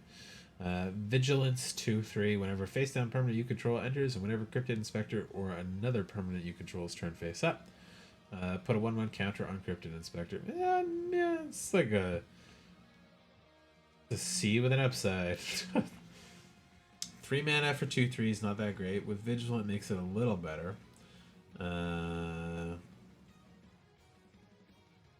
Face of prayer enters, and whenever another permanent you control is turn face up. That's enough to go into C plus. It'll get big fast if you got the right deck for it. So that's common too. Defiant Survivor. I like the art on this one. It reminds me of X-Men or something. 3 mana, 3/2 Human Survivor. At the beginning of your second main phase, if Defiant Survivor is tapped, manifest dread. That's a pretty good one. That's going to be a pretty reliable generator if you can keep them alive. Call that a C plus. The Green Glimmer, during Vitality, 3 mana enchantment creature Elk Glimmer. It's 3/3 for 3 with vigilance, and all creatures you control have add 1 mana of any color. That's really good. That's a really good one. Even if it dies, it comes back, you still get the same effect. Double triggers its enchantment and creature entering the battlefield ability. Fear of Exposure. 3 mana, 5/4 Nightmare enchantment creature. It's pretty good for the cost. Additional cost of this creature spell, tap 2 untapped creatures and or lands you control. And it's got trample. It's I think that's fairly costed. Like 3 mana 5/4 is really good, obviously, so you got to nerf it a little bit. Tapping creatures is less punishing than tapping lands, and you kind of want to do that with the survivors. So I would call this a B minus. It's very good too. Flesh Burrower, 2 mana, 2/2 Death Touch Insect. Whenever it attacks, another target creature you control gains Death Touch on the turn. That's a very, very good one, actually. That's gonna guarantee your survivors live, and if not, they get to trade up on whatever the heck they block with, or they get blocked by. So, Frantic Strength, 3 mana enchantment aura flash enchant creature gets +2/+2 trample. That's pretty standard. The flash is nice, makes it a decent combat trick. Little expensive to be a good combat trick, but it's nice and standard. So C. C. There you go. +2/+2 trample is not that big, but it's big enough. Grasping Longneck. That's some gross art on that thing. 3 mana, 4/2 enchantment horror. Whenever it dies, you gain 2 life, and it's got reach. So you're gonna trade that into some big flyer and hopefully kill it. C plus. Aggressive cost, and reach is nice, and life is nice. So another green room. Greenhouse for 3 mana. Lands you control have add mana of any color. That's pretty nice. Rickety Gazebo for 4 mana. Whenever you unlock this door, mill up to 4 cards. Then return up to 2 permanent cards from among them into your hand. It's a shame the Rickety Gazebo only triggers once, but you're happy with the Greenhouse for 3. One of the few fixing cards in the set, other than the Glimmer too. So if you have the Glimmer, the Greenhouse, you could probably play a pretty decent multicolor deck, but that's not super reliable either. I'd put that at C. Keep throwing it down lower. Hauntwood's Shrieker, 3 mana, 3/3 Beast Mutant. It's a mythic. Whenever it attacks, Manifest Dread, that's pretty good. Reveal target face down permanent. If it's a creature, you turn it face up. That's a good ability. That's a cheat ability there. It lets you put dudes on the field, and it lets you cheat big dudes out if you got them for cheaper than normal. I don't think it's that survivable though. 3 toughness is a bad spot. It'll die a lot pretty fast, but you're gonna still throw it out and be happy to get it there. Maybe you get really lucky, you get a Balustrade Worm or Altanak on the field, and you can flip it up for 2 mana or something. So, B minus, yeah, it's good. Hedge Shredder, 4 mana, 5/5 vehicle. Whenever it attacks, you may mill 2 cards. Whenever one or more land cards put in your graveyard from the library, put them onto the battlefield tapped. Oh, whoa. Okay. And crew 1, that's relevant actually. So you choose to mill. If you're too low, you don't have to do it. And any lands you mill automatically get put onto the battlefield tap. That's really good. And the crew 1 is very cheap. I think they're finally understanding that the vehicles, to be useful, even in limited, they can't be too expensive on the crew side without like an absurd effect. So Head Shredder does not attack on its own, but it becomes very good very fast, and it's another way to tap your survivors. So I'd put that at B minus because you're gonna happily mill a lot, I think, to get some of those graveyard effects, and getting the land straight out is just cheat ramp. It's good.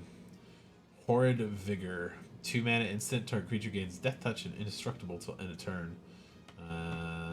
That's pretty good. That's normally like a black effect, but C. Fuck, go into C. There we go.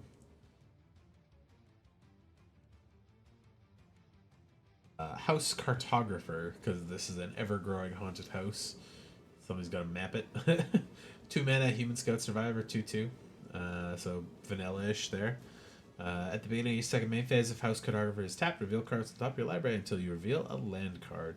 Put that card on into your hand and the rest on the bottom of your library in the order. It doesn't go to the battlefield. It's not a ramp advancer, but extra cards are extra cards. And there might be stuff to discard them to, or cards that let you play extra lands in a turn. I don't think he's a C plus though. I think he's just a C. Insidious Fungus, 1 mana creature fungus, 1/2. Pay 2, sacrifice and fungus, Insidious Fungus to destroy enchantment, destroy artifact, or draw a card, then you put a land card from your hand onto the battlefield tap. I also think that's a C, but destroy artifact, destroy enchantment is nice to have, and it's not an expensive cost, so. As a creature, though, it sucks, and I think that is like a little bit of a downside to it. Kona Rescue Beastie. Wait, isn't Kona creature already? Huh. Kona Rescue Beastie. 4 mana, 4/3 Beast Survivor. It's rare, and at the second of the main phase, if it is tapped, you may put a permanent card from your hand on the battlefield. Holy shit. Okay. So I think a lot of times it's going to be a land, sometimes it's going to be a cheap creature, sometimes it's going to be fucking Volgavath, 9 mana fucking demon bitch. Yeah, it's a pretty good one. It's a little squishy on the backside, but they did that on purpose, so it, you motivate to kill it faster. Leyline of Mutation, the green Leyline. You may begin with it on the battlefield, and you may pay 5 color rather than pay mana cost for spells that you cast. This is probably not useful in limited. There's, I think, a couple ways to do it, or a couple ways for that to matter. If you have like absurd high costs, like Volgavath or something, and you're playing like this mono green, but you have all of the weird land fixing in it, then you can maybe do that. But I don't think that's a very good card in limited, so I'm gonna put that into like D. You know that Leyline of Hope with the life thing?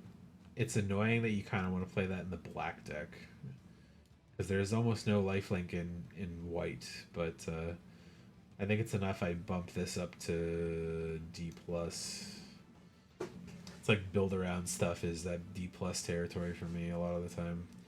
Manifest Dread. It's just Manifest Dread. I love that. Manifest Dread costs 2 in sorcery, and you Manifest Dread.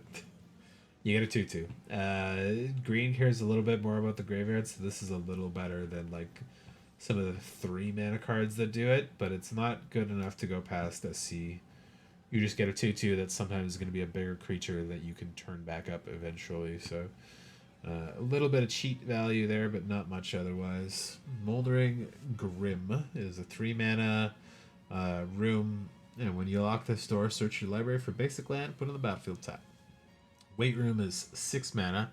Whenever you unlock this door, Manifest Dread, then put 3 counters on that creature. I don't like the Weight Room side of it. It's not bad, but you're paying a lot for a 5/5 essentially that you may not be able to flip up in time. Moldering Gym, again though, is a regular card they've had in sets before. Just find a basic land, put it on the battlefield. It's a C. Monstrous Emergence, 2 mana, sorcery, additional cost of the spell. Choose a creature you control or reveal a creature card from your hand. It deals damage equal to the power of the card you chose or the card you revealed to target creature. Good green removal. It's weird that they said it the way they did, but I guess that's so you can do it even if you don't have a creature on the battlefield at the time.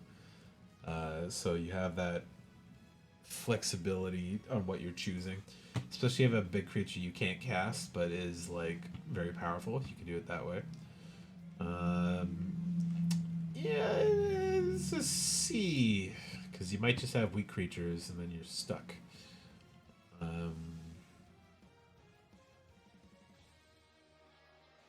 this card deals the damage, so it's not like you get the creature that has Death Touch to shoot it. Omnivorous Flytrap, 3 mana, 2/4, plant with Delirium. Whenever it enters or attacks, if there are 4 or more card types in your graveyard, distribute 2 +1/+1 counters among 1 or 2 target creatures.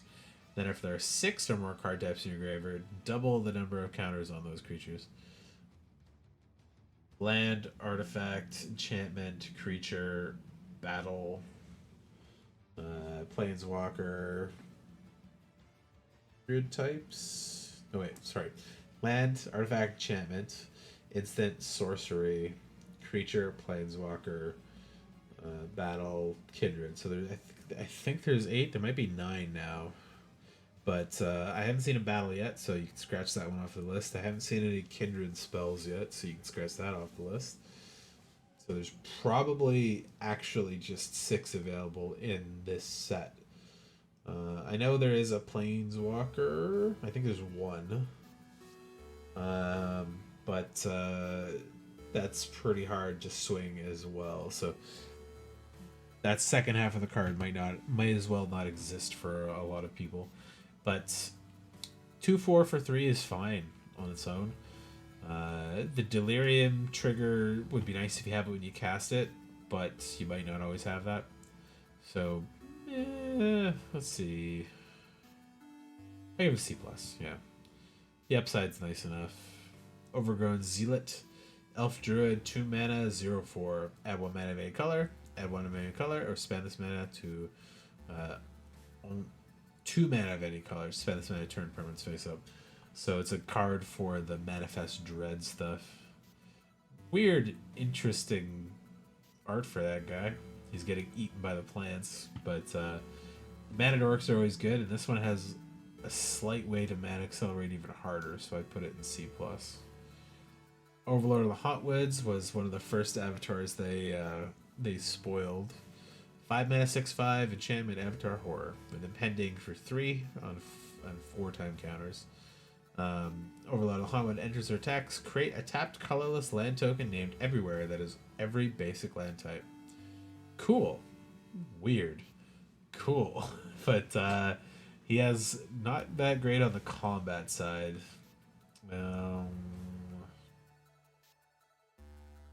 I put white up in A. I put blue down in B.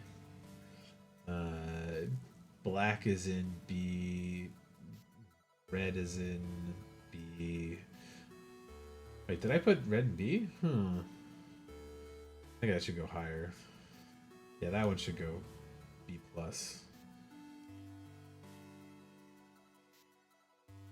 Yeah, the flying on this one makes it really good.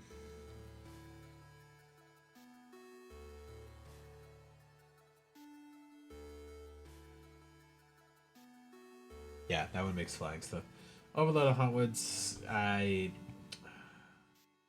don't think it's B-, but it's pretty close to a B-. Land tokens, you might need them, but you might also just be playing mono green with like a very tiny splash, in which case it's not very effective. You'd much rather just like a aggressive big creature.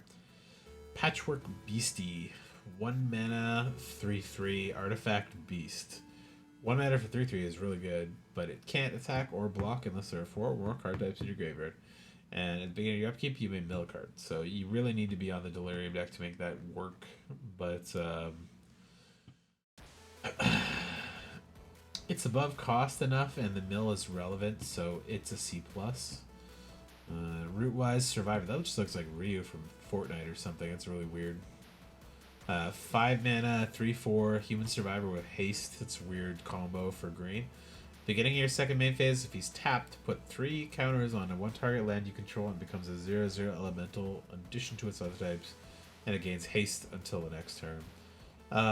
It's good or bad, because they can blow up your lands then, but you also have more creatures. Good side, bad side. It only happens in your second main phase, so you can't actually swing with it. It's still a C+, obviously, but the cost is a little too high for me, I think.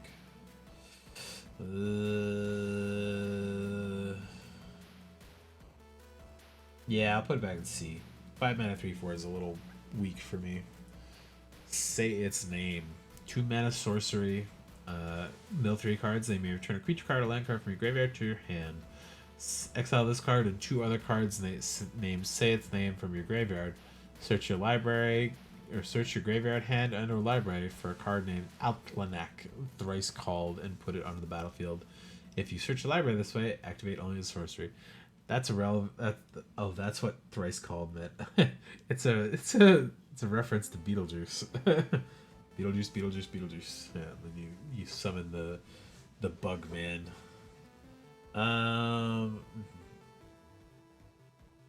interesting that they have a specific summoning card in the standard set like this. Search your put on the battlefield. If you search your library this way, activate only as a sorcery. Oh, shuffle. I see. Really weird.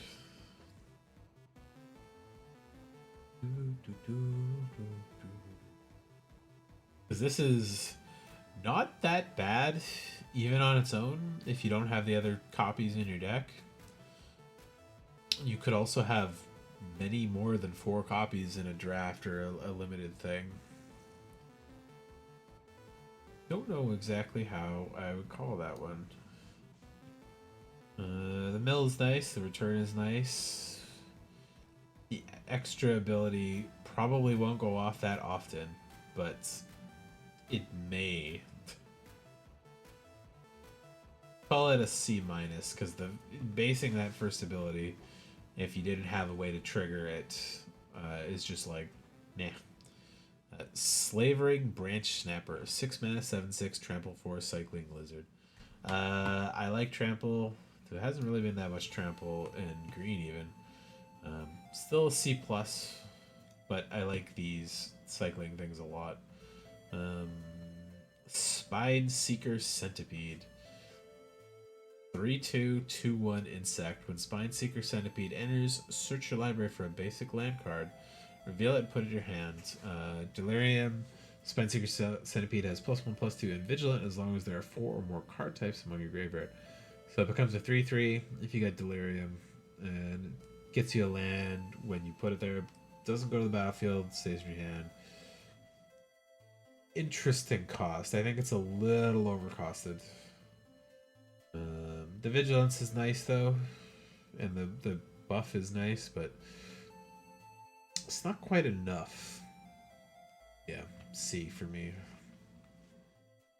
Threats around every corner. 4 mana enchantment. When threats around every corner enters, manifest dread.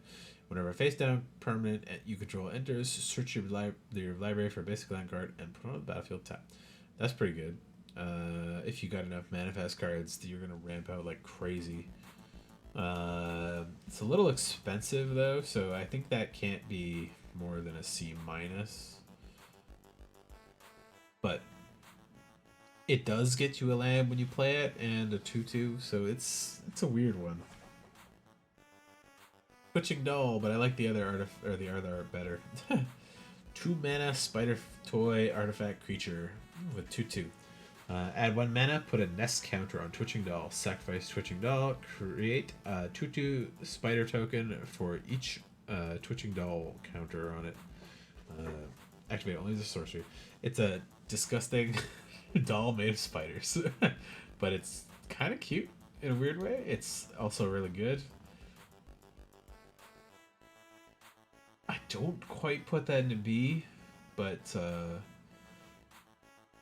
getting to ramp with a bunch of mana and then suddenly get like 10 2/2s spiders out of it is pretty good. Tyvar the Pummeler, 3 mana, 3/3 legendary elf warrior. Tap another untapped creature you control. Tyvar gains indestructible to end a turn and tap it. They should just put regenerate on there. He doesn't have regenerate, he has almost regenerate. Creatures you control get +X till end of turn, where X is the greatest power among creatures you control. It's weird that he doesn't have trample. He normally gets trample stuff too, but he's good and aggressive, and you can give him indestructible, and you can pump your field. That's pretty good. E minus. Under the Skin. It's pretty good art too. Oh, sorry, my eyes are getting tired, but I will finish this and go to bed. Manifest Dread for 3, meh. Return a permanent card from your graveyard to your hand, meh. I feel like Manifest Dread's probably going to be better than I give it credit for, but I'm going to give this a C minus for now. Volgavath's Onslaught, XX green sorcery. Manifest Dread X times, then put X counters on each of those creatures. That's a good one. That's like that white board wipe from March of the Machines that, like, if you pay more than 5, you get a whole bunch of counters after as well. This doesn't kill anything, but it gives you a lot of big creatures immediately if you can get the mana to do it. So B minus. Second page. Let's go. Okay, another green room, a walk-in closet, 3 mana. You may play lands from your graveyard. It's Crucible.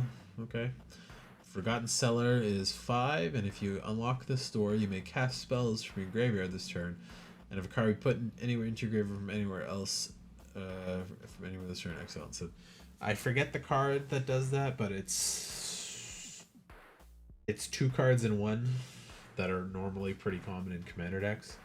I don't think either of those is hyper relevant in this limited set. The Forgotten Cellar might be not bad. The Walk-in Closet might not be that bad. I think it depends a lot on your self-mill propensity and your ability to actually recast some of that stuff. It's good. Don't get that wrong. I think it's just dependent on your deck. It's kind of like this Charred Warrior one too, where it's like, if you don't have any of the impulse draws, it does work with the other half, but it's not like it's not gonna do good on its own without those triggers. So, Warrior Watchdog, 2 mana dog, 3/1. Warrior Watchdog enters or dies, surveil 1. That is a solid C plus dog. It works. It's very good, and you'll be sad when it dies. It's nice and aggressive too.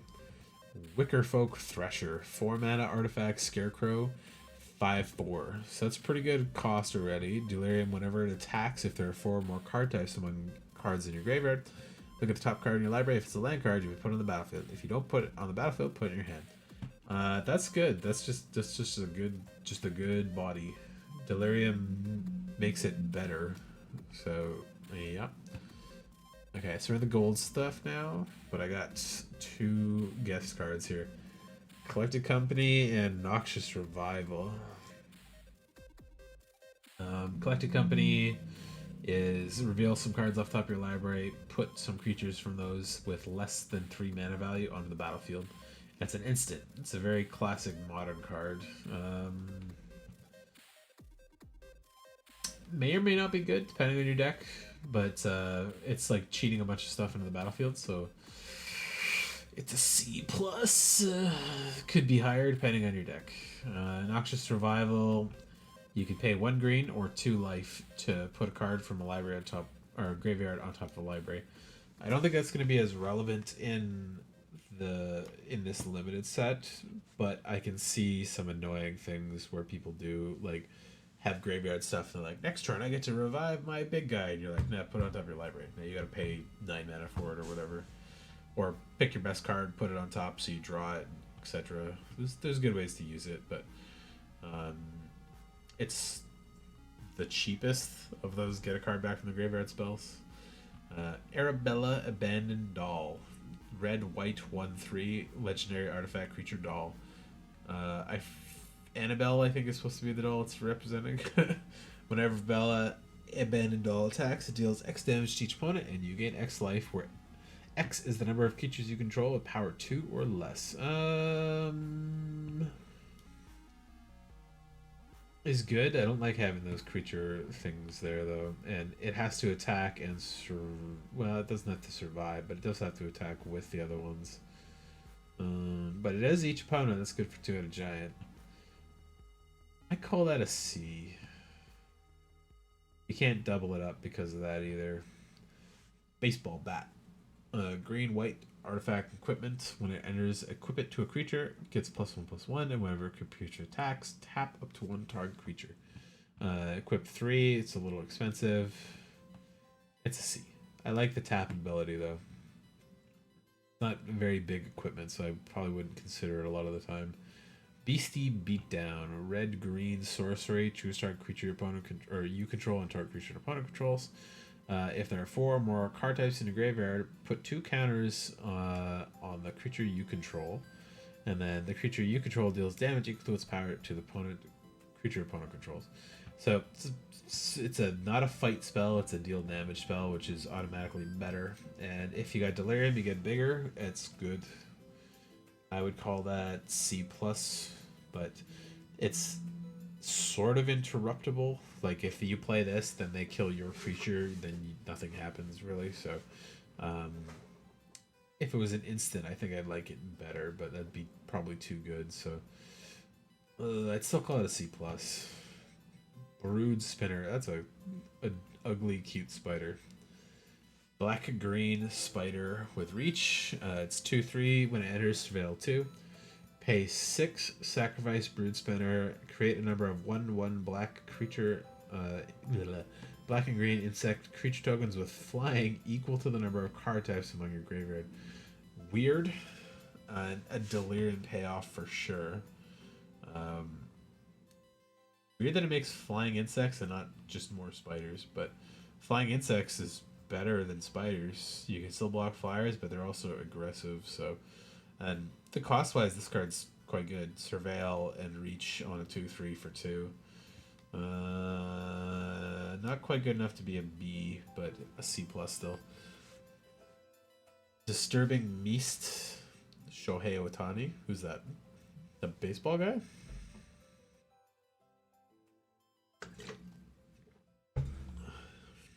Disturbing Mirth was revealed before too. Black red enchantment. Whenever it enters, you may sacrifice another enchantment or creature, and if you do, draw 2 cards. That's pretty good on its own. And then whenever you sacrifice Disturbing Mirth, manifest Dread. Draw 2 cards and replace itself. It's totally fine, and it plays into the red-black sacrifice stuff pretty well. So C plus. Drag to the Roots. 4 mana, instant black or green. Spell costs 2 less to cast as long as there are 4 more cards in your graveyard. Destroy target non-land permanent. Pretty good. It's Assassin's Trophy without giving them a land and a cost reduction to match Assassin's Trophy. I would call that a B minus.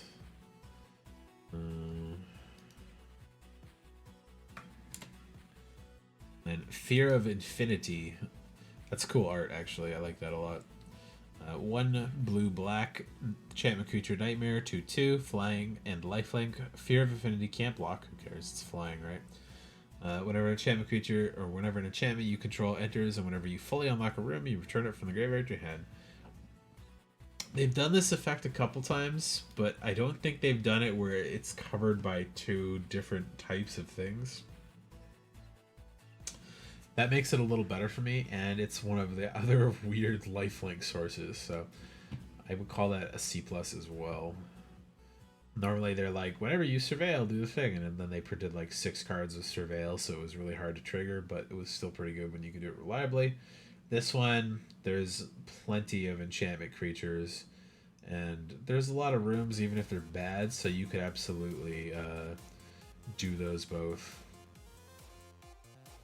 It's kind of funny that the enchantment and rooms can both trigger both halves, so good. Gremlin Tamer, white, blue. But I think the only gremlin I've seen was red, so odd. Whenever an enchantment you control enters and whenever a room you fully unlock, create a red gremlin token. 2/2 for 2 with nothing else. Making a thing's less good. It's good, but it's not as good as like that spider or something. C. Growing Dread, green and blue. Flash when it enters, manifest Dread. Cool. Whenever you turn a permanent face up, put a counter on it. That doubles up with that other manifest Dread synergy card from green. I think in a really good way. You really have to lean into that Manifest Dread, though, to do that really well. And you have to be able to pay the mana to turn them up, so... C, but the flash is nice. Yeah, I don't think it quite goes up to C+, though. Inquisitive Glimmer. Another Glimmer. White, blue, enchantment, Fox Glimmer. 2/3, it's already good rate. Unlock costs, you cost, pay 1 less. Enchantment spells you cost 1 less. That's a Glimmer signpost if I ever saw one. That would be a C plus for me. Above value, good rate, cost discounting. Intruding Soul Rager has fantastic art. I really like it. And I rolled it off screen, sorry. My eyes are getting dry. Vigilance on a blue-red creature is rare. 2 mana, 2/2. Sacrifice a room. Intruding deals 2 damage to an opponent and draw a card. This helps a little bit with those rooms that only trigger once, but I still don't like those, so I don't really call this that high on the list here. But 2 damage drawing a card is nothing to sneeze at. Vigilance helps so you can swing with it and then do an attack after, but it's not very tough on its own either. I think I'd just call that a C. The Jolly Balloon Man. That's a gross one. That's cool. It's like skin of faces he's blowing up balloons with. 1 red, white, 1/4 legendary human clown with haste. You're probably not swinging him that much, but you will use his ability. Pay 1, create a token that's a copy of another target creature you control, except it's a 1/1 red balloon creature in addition to its other colors and types. It has flying and haste. Sacrifice it at the beginning of the next end step. Activate only as a sorcery. So yeah, copy your best creature with good abilities to swing in the air with a 1/1. It's mid, but there are things that care about low power, so copying stuff is always valuable, especially if like copying this thing to get cheaper costs or copy an interesting creature you have. Kaito, Bane of Nightmares is, I think, the sole planeswalker in the set. Yeah. And 2 blue black. He's a ninja guy from Kamigawa, legendary planeswalker Kaido. He has ninjutsu, so whenever a creature attacks and is unblocked, you can pay the ninjutsu cost to teleport him on the field and swap places with the card that was unblocked. During your turn, as long as Kaito has 1 or more loyalty counters on him, he is a 3/4 ninja creature and has hexproof. So I'm not sure if his ninjutsu works where he comes in attacking, but I feel like it should, because he would enter, have the 4 loyalty on him, and he'd be a 3/4 ninja. Well, he trades places with the other one, so yeah, tap and attacking. His ninjutsu works exactly that way. But there's not a lot of ninjas in standard, so his +1 emblem ability is not like busted. So he gives himself basically a +1/+1 emblem. So he'll be a bigger ninja when you swing next turn. And he has Surveil 2 as his 0 ability, so you can pitch 2 cards to the graveyard if you want, or then draw a card for each opponent who lost life this turn. So you use that second main phase or after you've triggered another ability that pings people. And his -2 is tap a creature and put 2 stun counters on it.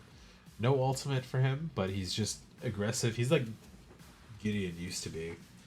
Aggressive guy that turns into a creature you can swing with, makes himself bigger, draws some cards, tempos your opponent a little bit. Not busted, but very strong. And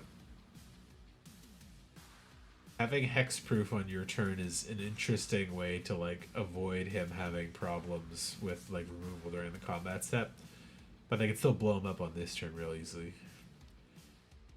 5 color lady, I didn't see her before. Oh my god, I didn't rank Kaito, did I?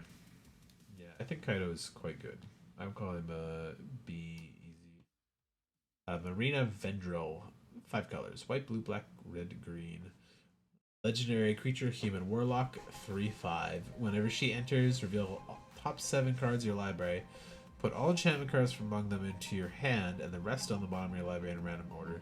Lock or unlock a door of a target room you control. Activate only as a sorcery. Okay, so she's got the way to replay those doors that have like one-time uses.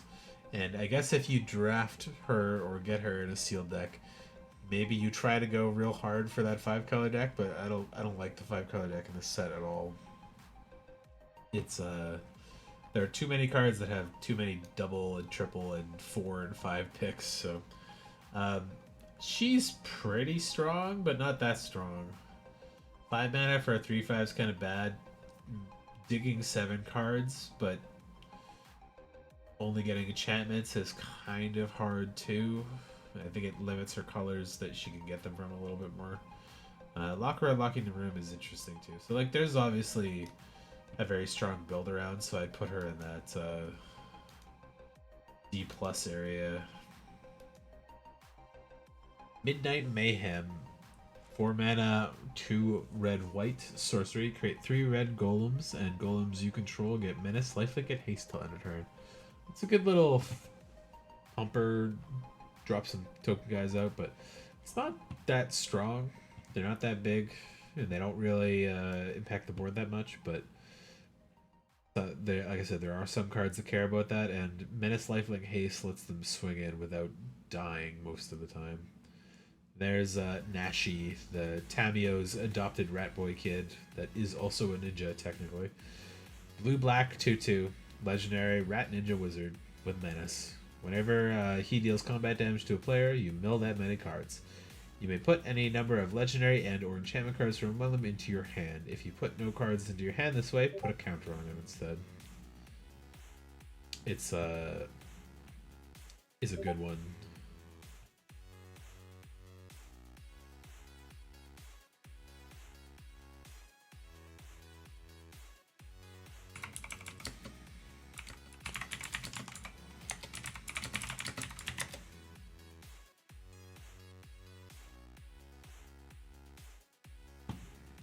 Yeah, he's pretty good.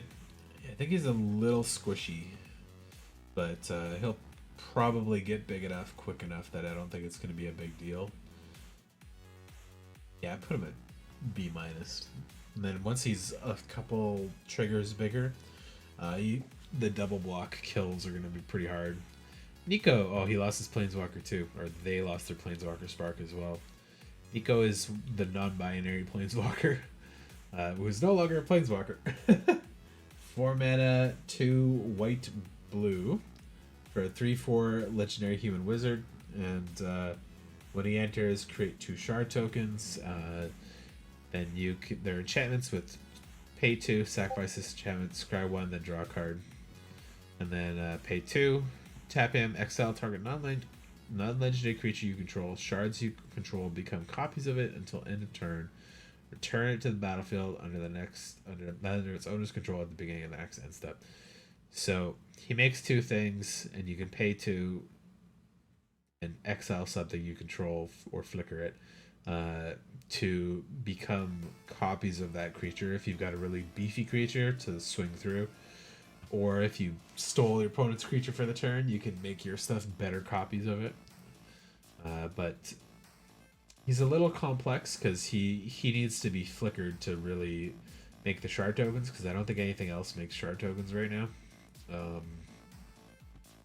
He's really strong though. Or they're really strong. I keep saying he. Doesn't have any protection, but the cost is good for what he does. Yeah. Worst case, he has scry 1, draw a card stapled on him, so.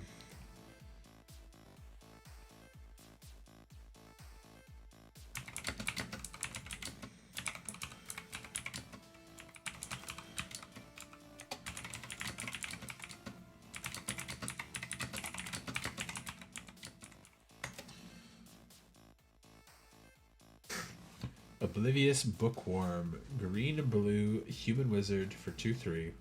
At the beginning of your end step, you may draw a card. If you do, discard a card unless a permanent entered the battlefield face down under your control this turn, or you turned a permanent card face up. It's weird, but you kind of like that self-mill a little bit, so I don't know if I'd call him bad, but I call him a C. Peer past the veil, 4 mana instant, 2 red green. Discard your hand, then draw X cards, where X is the number of card types among your graveyard. So as I described before, I think you can well, maybe not reliably, but you can get 6 types in this set, and I think there are a total of 8 or 9. Those who glimpse the house's true nature firsthand are cursed to never look away again. Yeah, so this is pretty good in red-green, though. Like, if you don't have a hand, you just do it and get more cards. Or if you've got a pretty good full Delirium graveyard, you're getting at least 4. So, instant speed is nice. Cost is not too bad, and it's rare for red and green to get a good draw like that. But it's not rare for them to get this kind of discard draw, so. The 2 colored doors, restricted office, 4 mana, 2 white. When you unlock this door, destroy all creatures with power of 3 or greater. That's pretty good board wipe, and it suits that 2 power or less group kind of feel that the red, green, and white stuff had. Lecture Hall for 7. Other permanents you control have hexproof. Both sides are good. The white side's probably going to be the one you cast most of the time, and the Lecture Hall is a little less good because there is the thing that removes that, but Board Wipe is nice enough that I'd put it here. Rip Spawn Hunter, 4 mana, 4/4 legendary human survivor, and at the beginning of your second main phase, a Rip Spawn Hunter is tapped. Reveal top X cards of your library, where X is its power, and put any number of different creature and or vehicle cards with different powers from among them into your hand. Put the rest on the bottom of your library in a random order. Okay. So you can buff it up to keep more, but also 4 is not a non-bad dig in any way. It's a good signpost for that deck, but I don't think it goes above C. Rite of the Moth. 1 white, black, black. Sorcery. Return target creature card from your graveyard with a battlefield with a finality counter on it. That's good. And you can flashback it again for 3 white, white, black, which is a little expensive. It's a shame that you can't bring it back more than once because of the finality counter, but that's still pretty good cost for that. It's not an instant, so yeah, that's C+. I like Roaring Furnace and Steaming Sauna. 2 mana, 1 in a red. Whenever you unlock this door, deals damage equal to the number of cards in your hand to target a creature opponent controls. That's pretty good removal in a lot of cases. Steaming Sauna at 5 is you have no maximum hand size. At the beginning of your end step, draw an extra card. So you fill your hand back up. It's good. I like it. Both sides are good.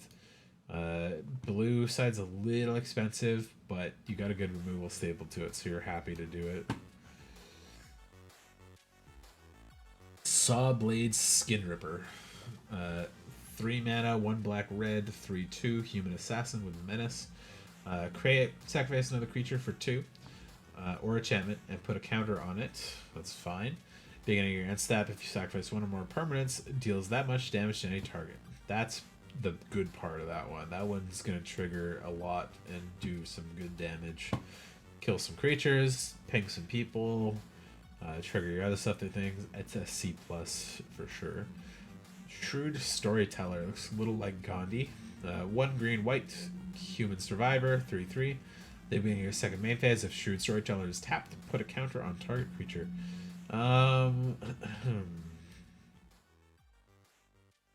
I'd call that a C.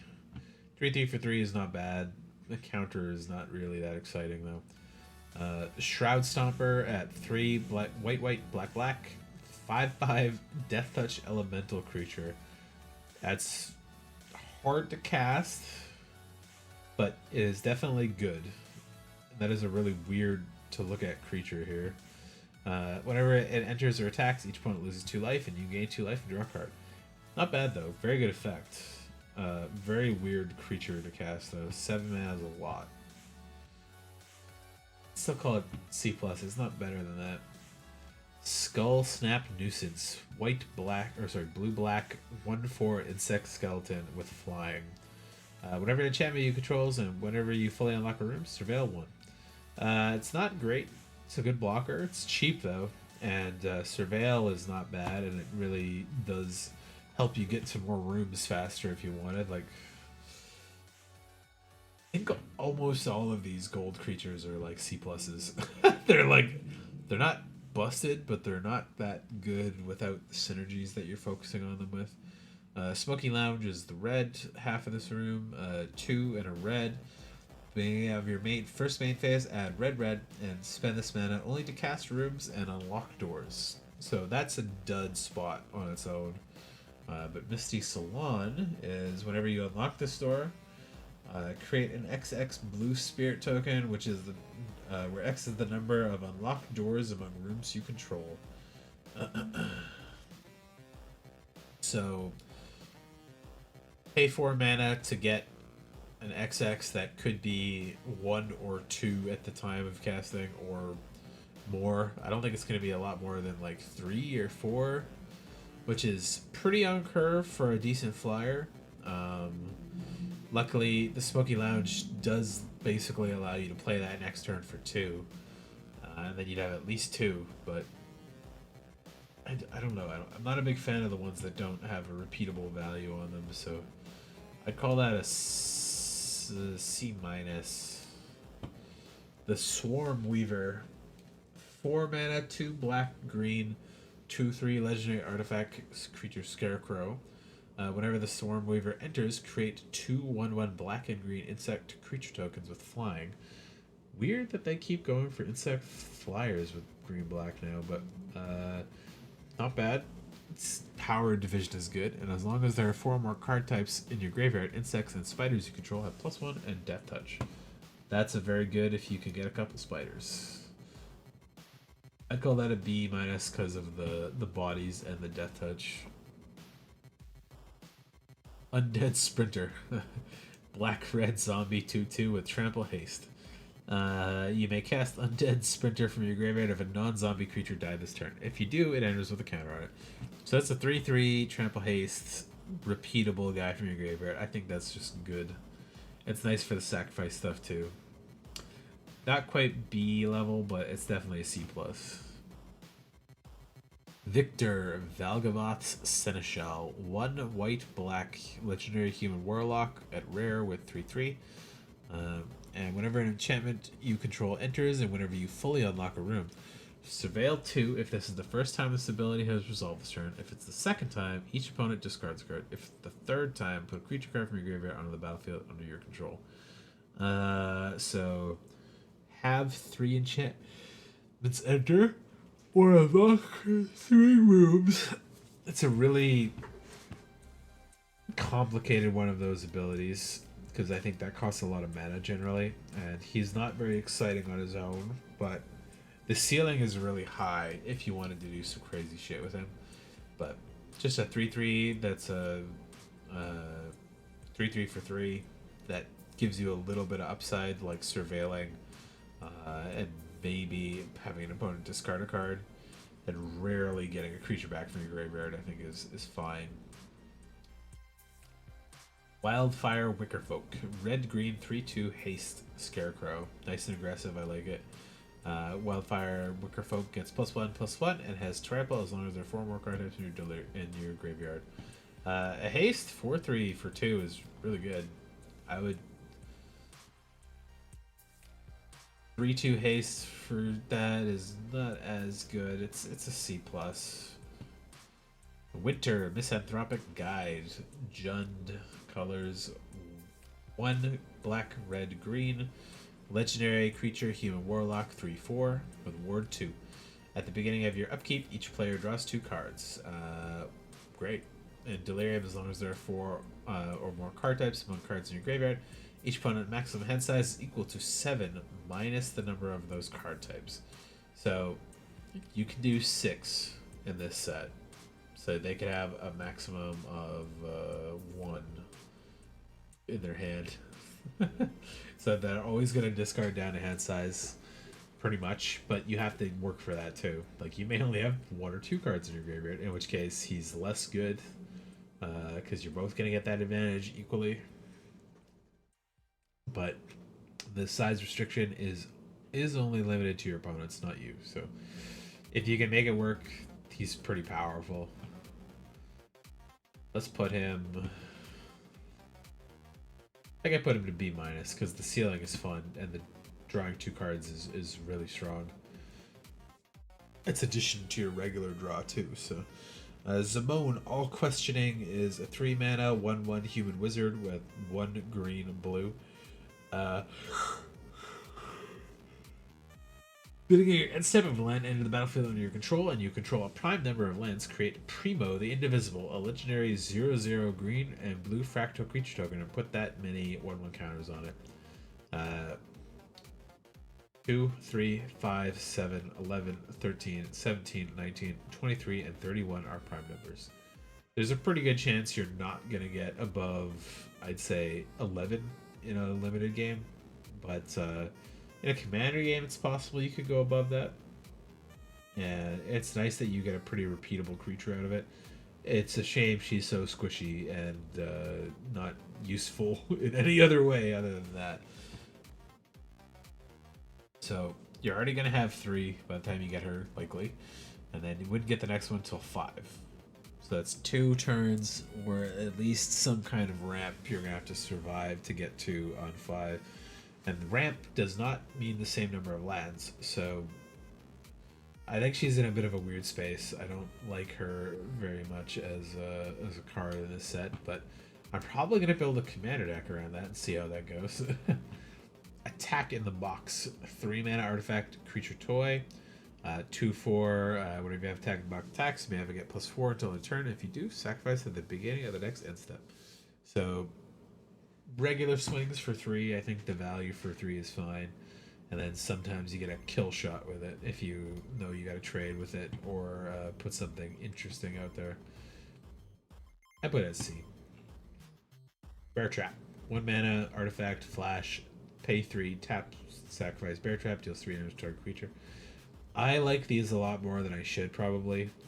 These kind of like pay a cheap cost and then get a removal spell later. 3 mana is 3 damage is not a ton, but it's enough for a lot of the stuff in this set. So, Conductive Machete is 4 artifact equipment. Whenever it enters Manifest Dread, then attach it to that creature.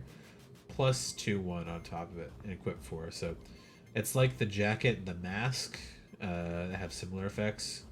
You don't get menace, you don't get flying though, unfortunately.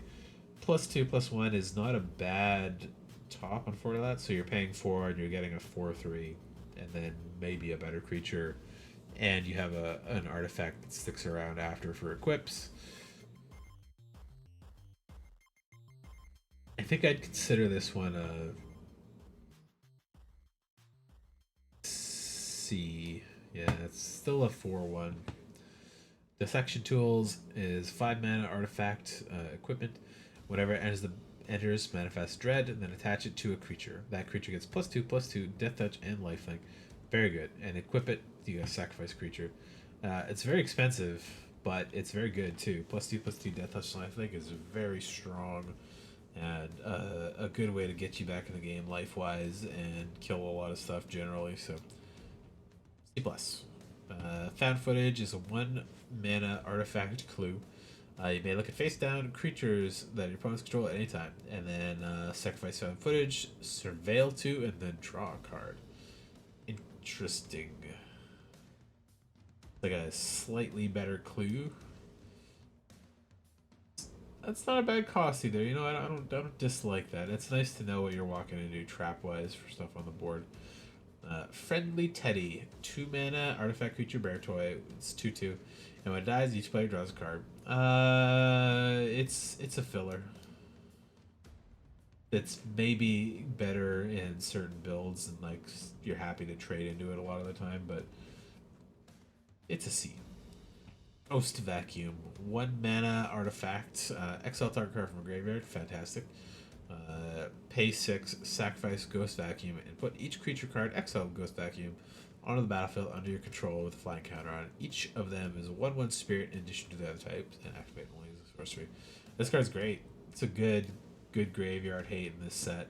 It's a little slow. You don't get to wipe the whole graveyard out or anything, but I think you're going to be happy to do it in most cases. I do think it's a little narrow, because you're not always going to need graveyard hate, but it is nice to have it, especially if you're just getting good value out of the creatures in the graveyard, and they aren't. C+. And then pay 6 to get back at least several creatures, I'd assume. Glimmer Light is a 2 mana artifact equipment. When it enters, create a Glimmer creature, and equipped creature gets +1/+1. Equip 1 for 2. It's like, not bad. It's not exciting. If you needed a way to trigger more enchantment creatures or more glimmers specifically and more artifacts, maybe you play it more heavily. But Haunted Screen is a 3 mana with some weird colors on it. Artifact, tap for white or black, or pay 1 life to add green, blue, or red. You know, like a screen. Oh, okay, I get that a little bit better now. White and black is free, but you have to pay for colors.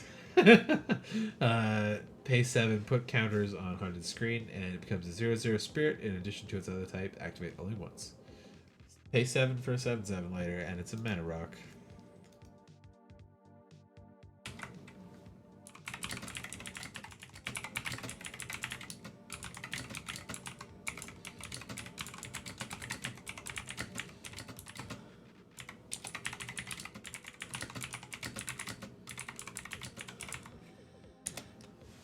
Interesting.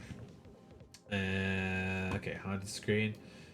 I don't like 3 mana rocks. Even in limited, they're kind of chintzy, but it's got a little bit of play with the counter abilities, and it is a nice way to get all your colors. And fixing is fairly rare, I think, in this set. There's not that many ways to do it. I think there's a couple tap lands that let you get there, and a couple green creatures, and maybe a couple more artifacts. But so I put it in seed just because the fixing is pretty rare.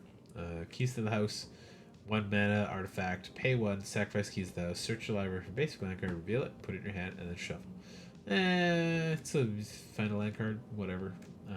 Pay 3, sack Keys to the House, lock or unlock a door or target room you control. Activate only as a sorcery. The ramp and fixing of it makes it a little better, I think.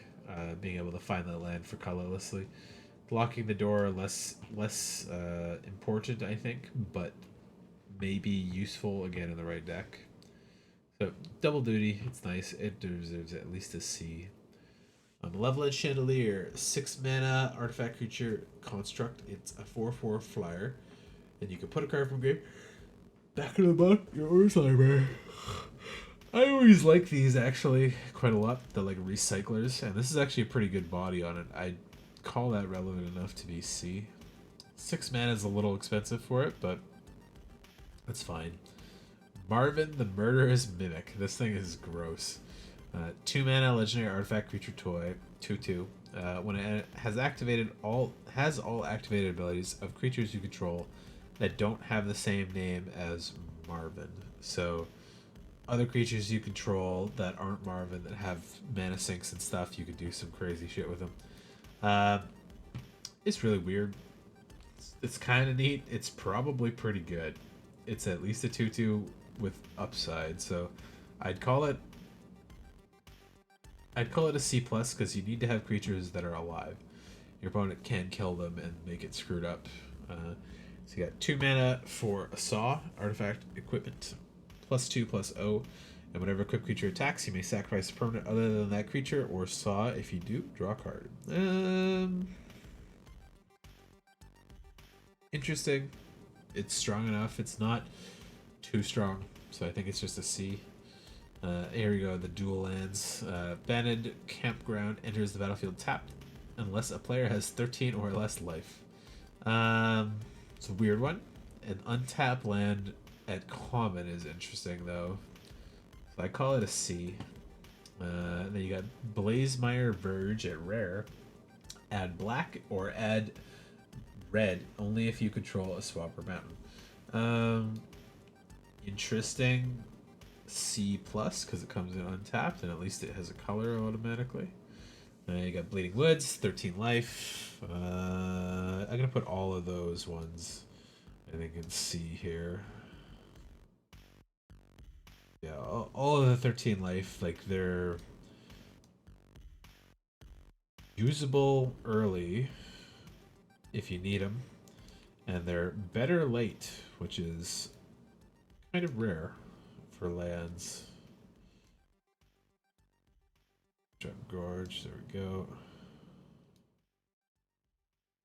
Terramorphic Expanse, C. Yeah, it's a C. Fuck it. Flood Farm Verge, another untap if you control a different thing. Yeah, C plus. Then the Gloom Lake Verge, Hushwood Verge, and Thornspire Verge. Then there's Valgavoth's Lair. It's a hexproof. Enters tapped. As it enters, choose a color, and you just get that chosen color. Enchantment Land. And Hexproof is interesting. It's not that good, because you only get one color out of it, but you get whatever color you need. Entering tap sucks a little bit, though. The full art's pretty nice. I don't really care about the non-full arts. That's it. There's no fancy lands there.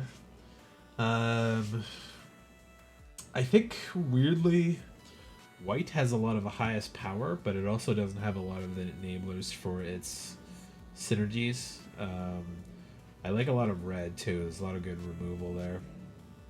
I think green is a little weak, but it has some of the best creatures. And black is, like, kind of weak as well, but it's also, like, got some of the most impactful creatures in the whole set, so I don't know exactly how to feel about that, but it's like it also has lifelink, a lot of lifelink compared to the other colors. Blue's pretty strong. See how it goes. But I'm gonna go right to bed. I gotta get up early to go play this, so have a good night, stay safe, stay sane, stay healthy. I'll see y'all later, and I'll let you know how the games go if I decide to stream tomorrow. I think I probably will, so I can stream some Elden Ring before I gotta go back to work on Monday. So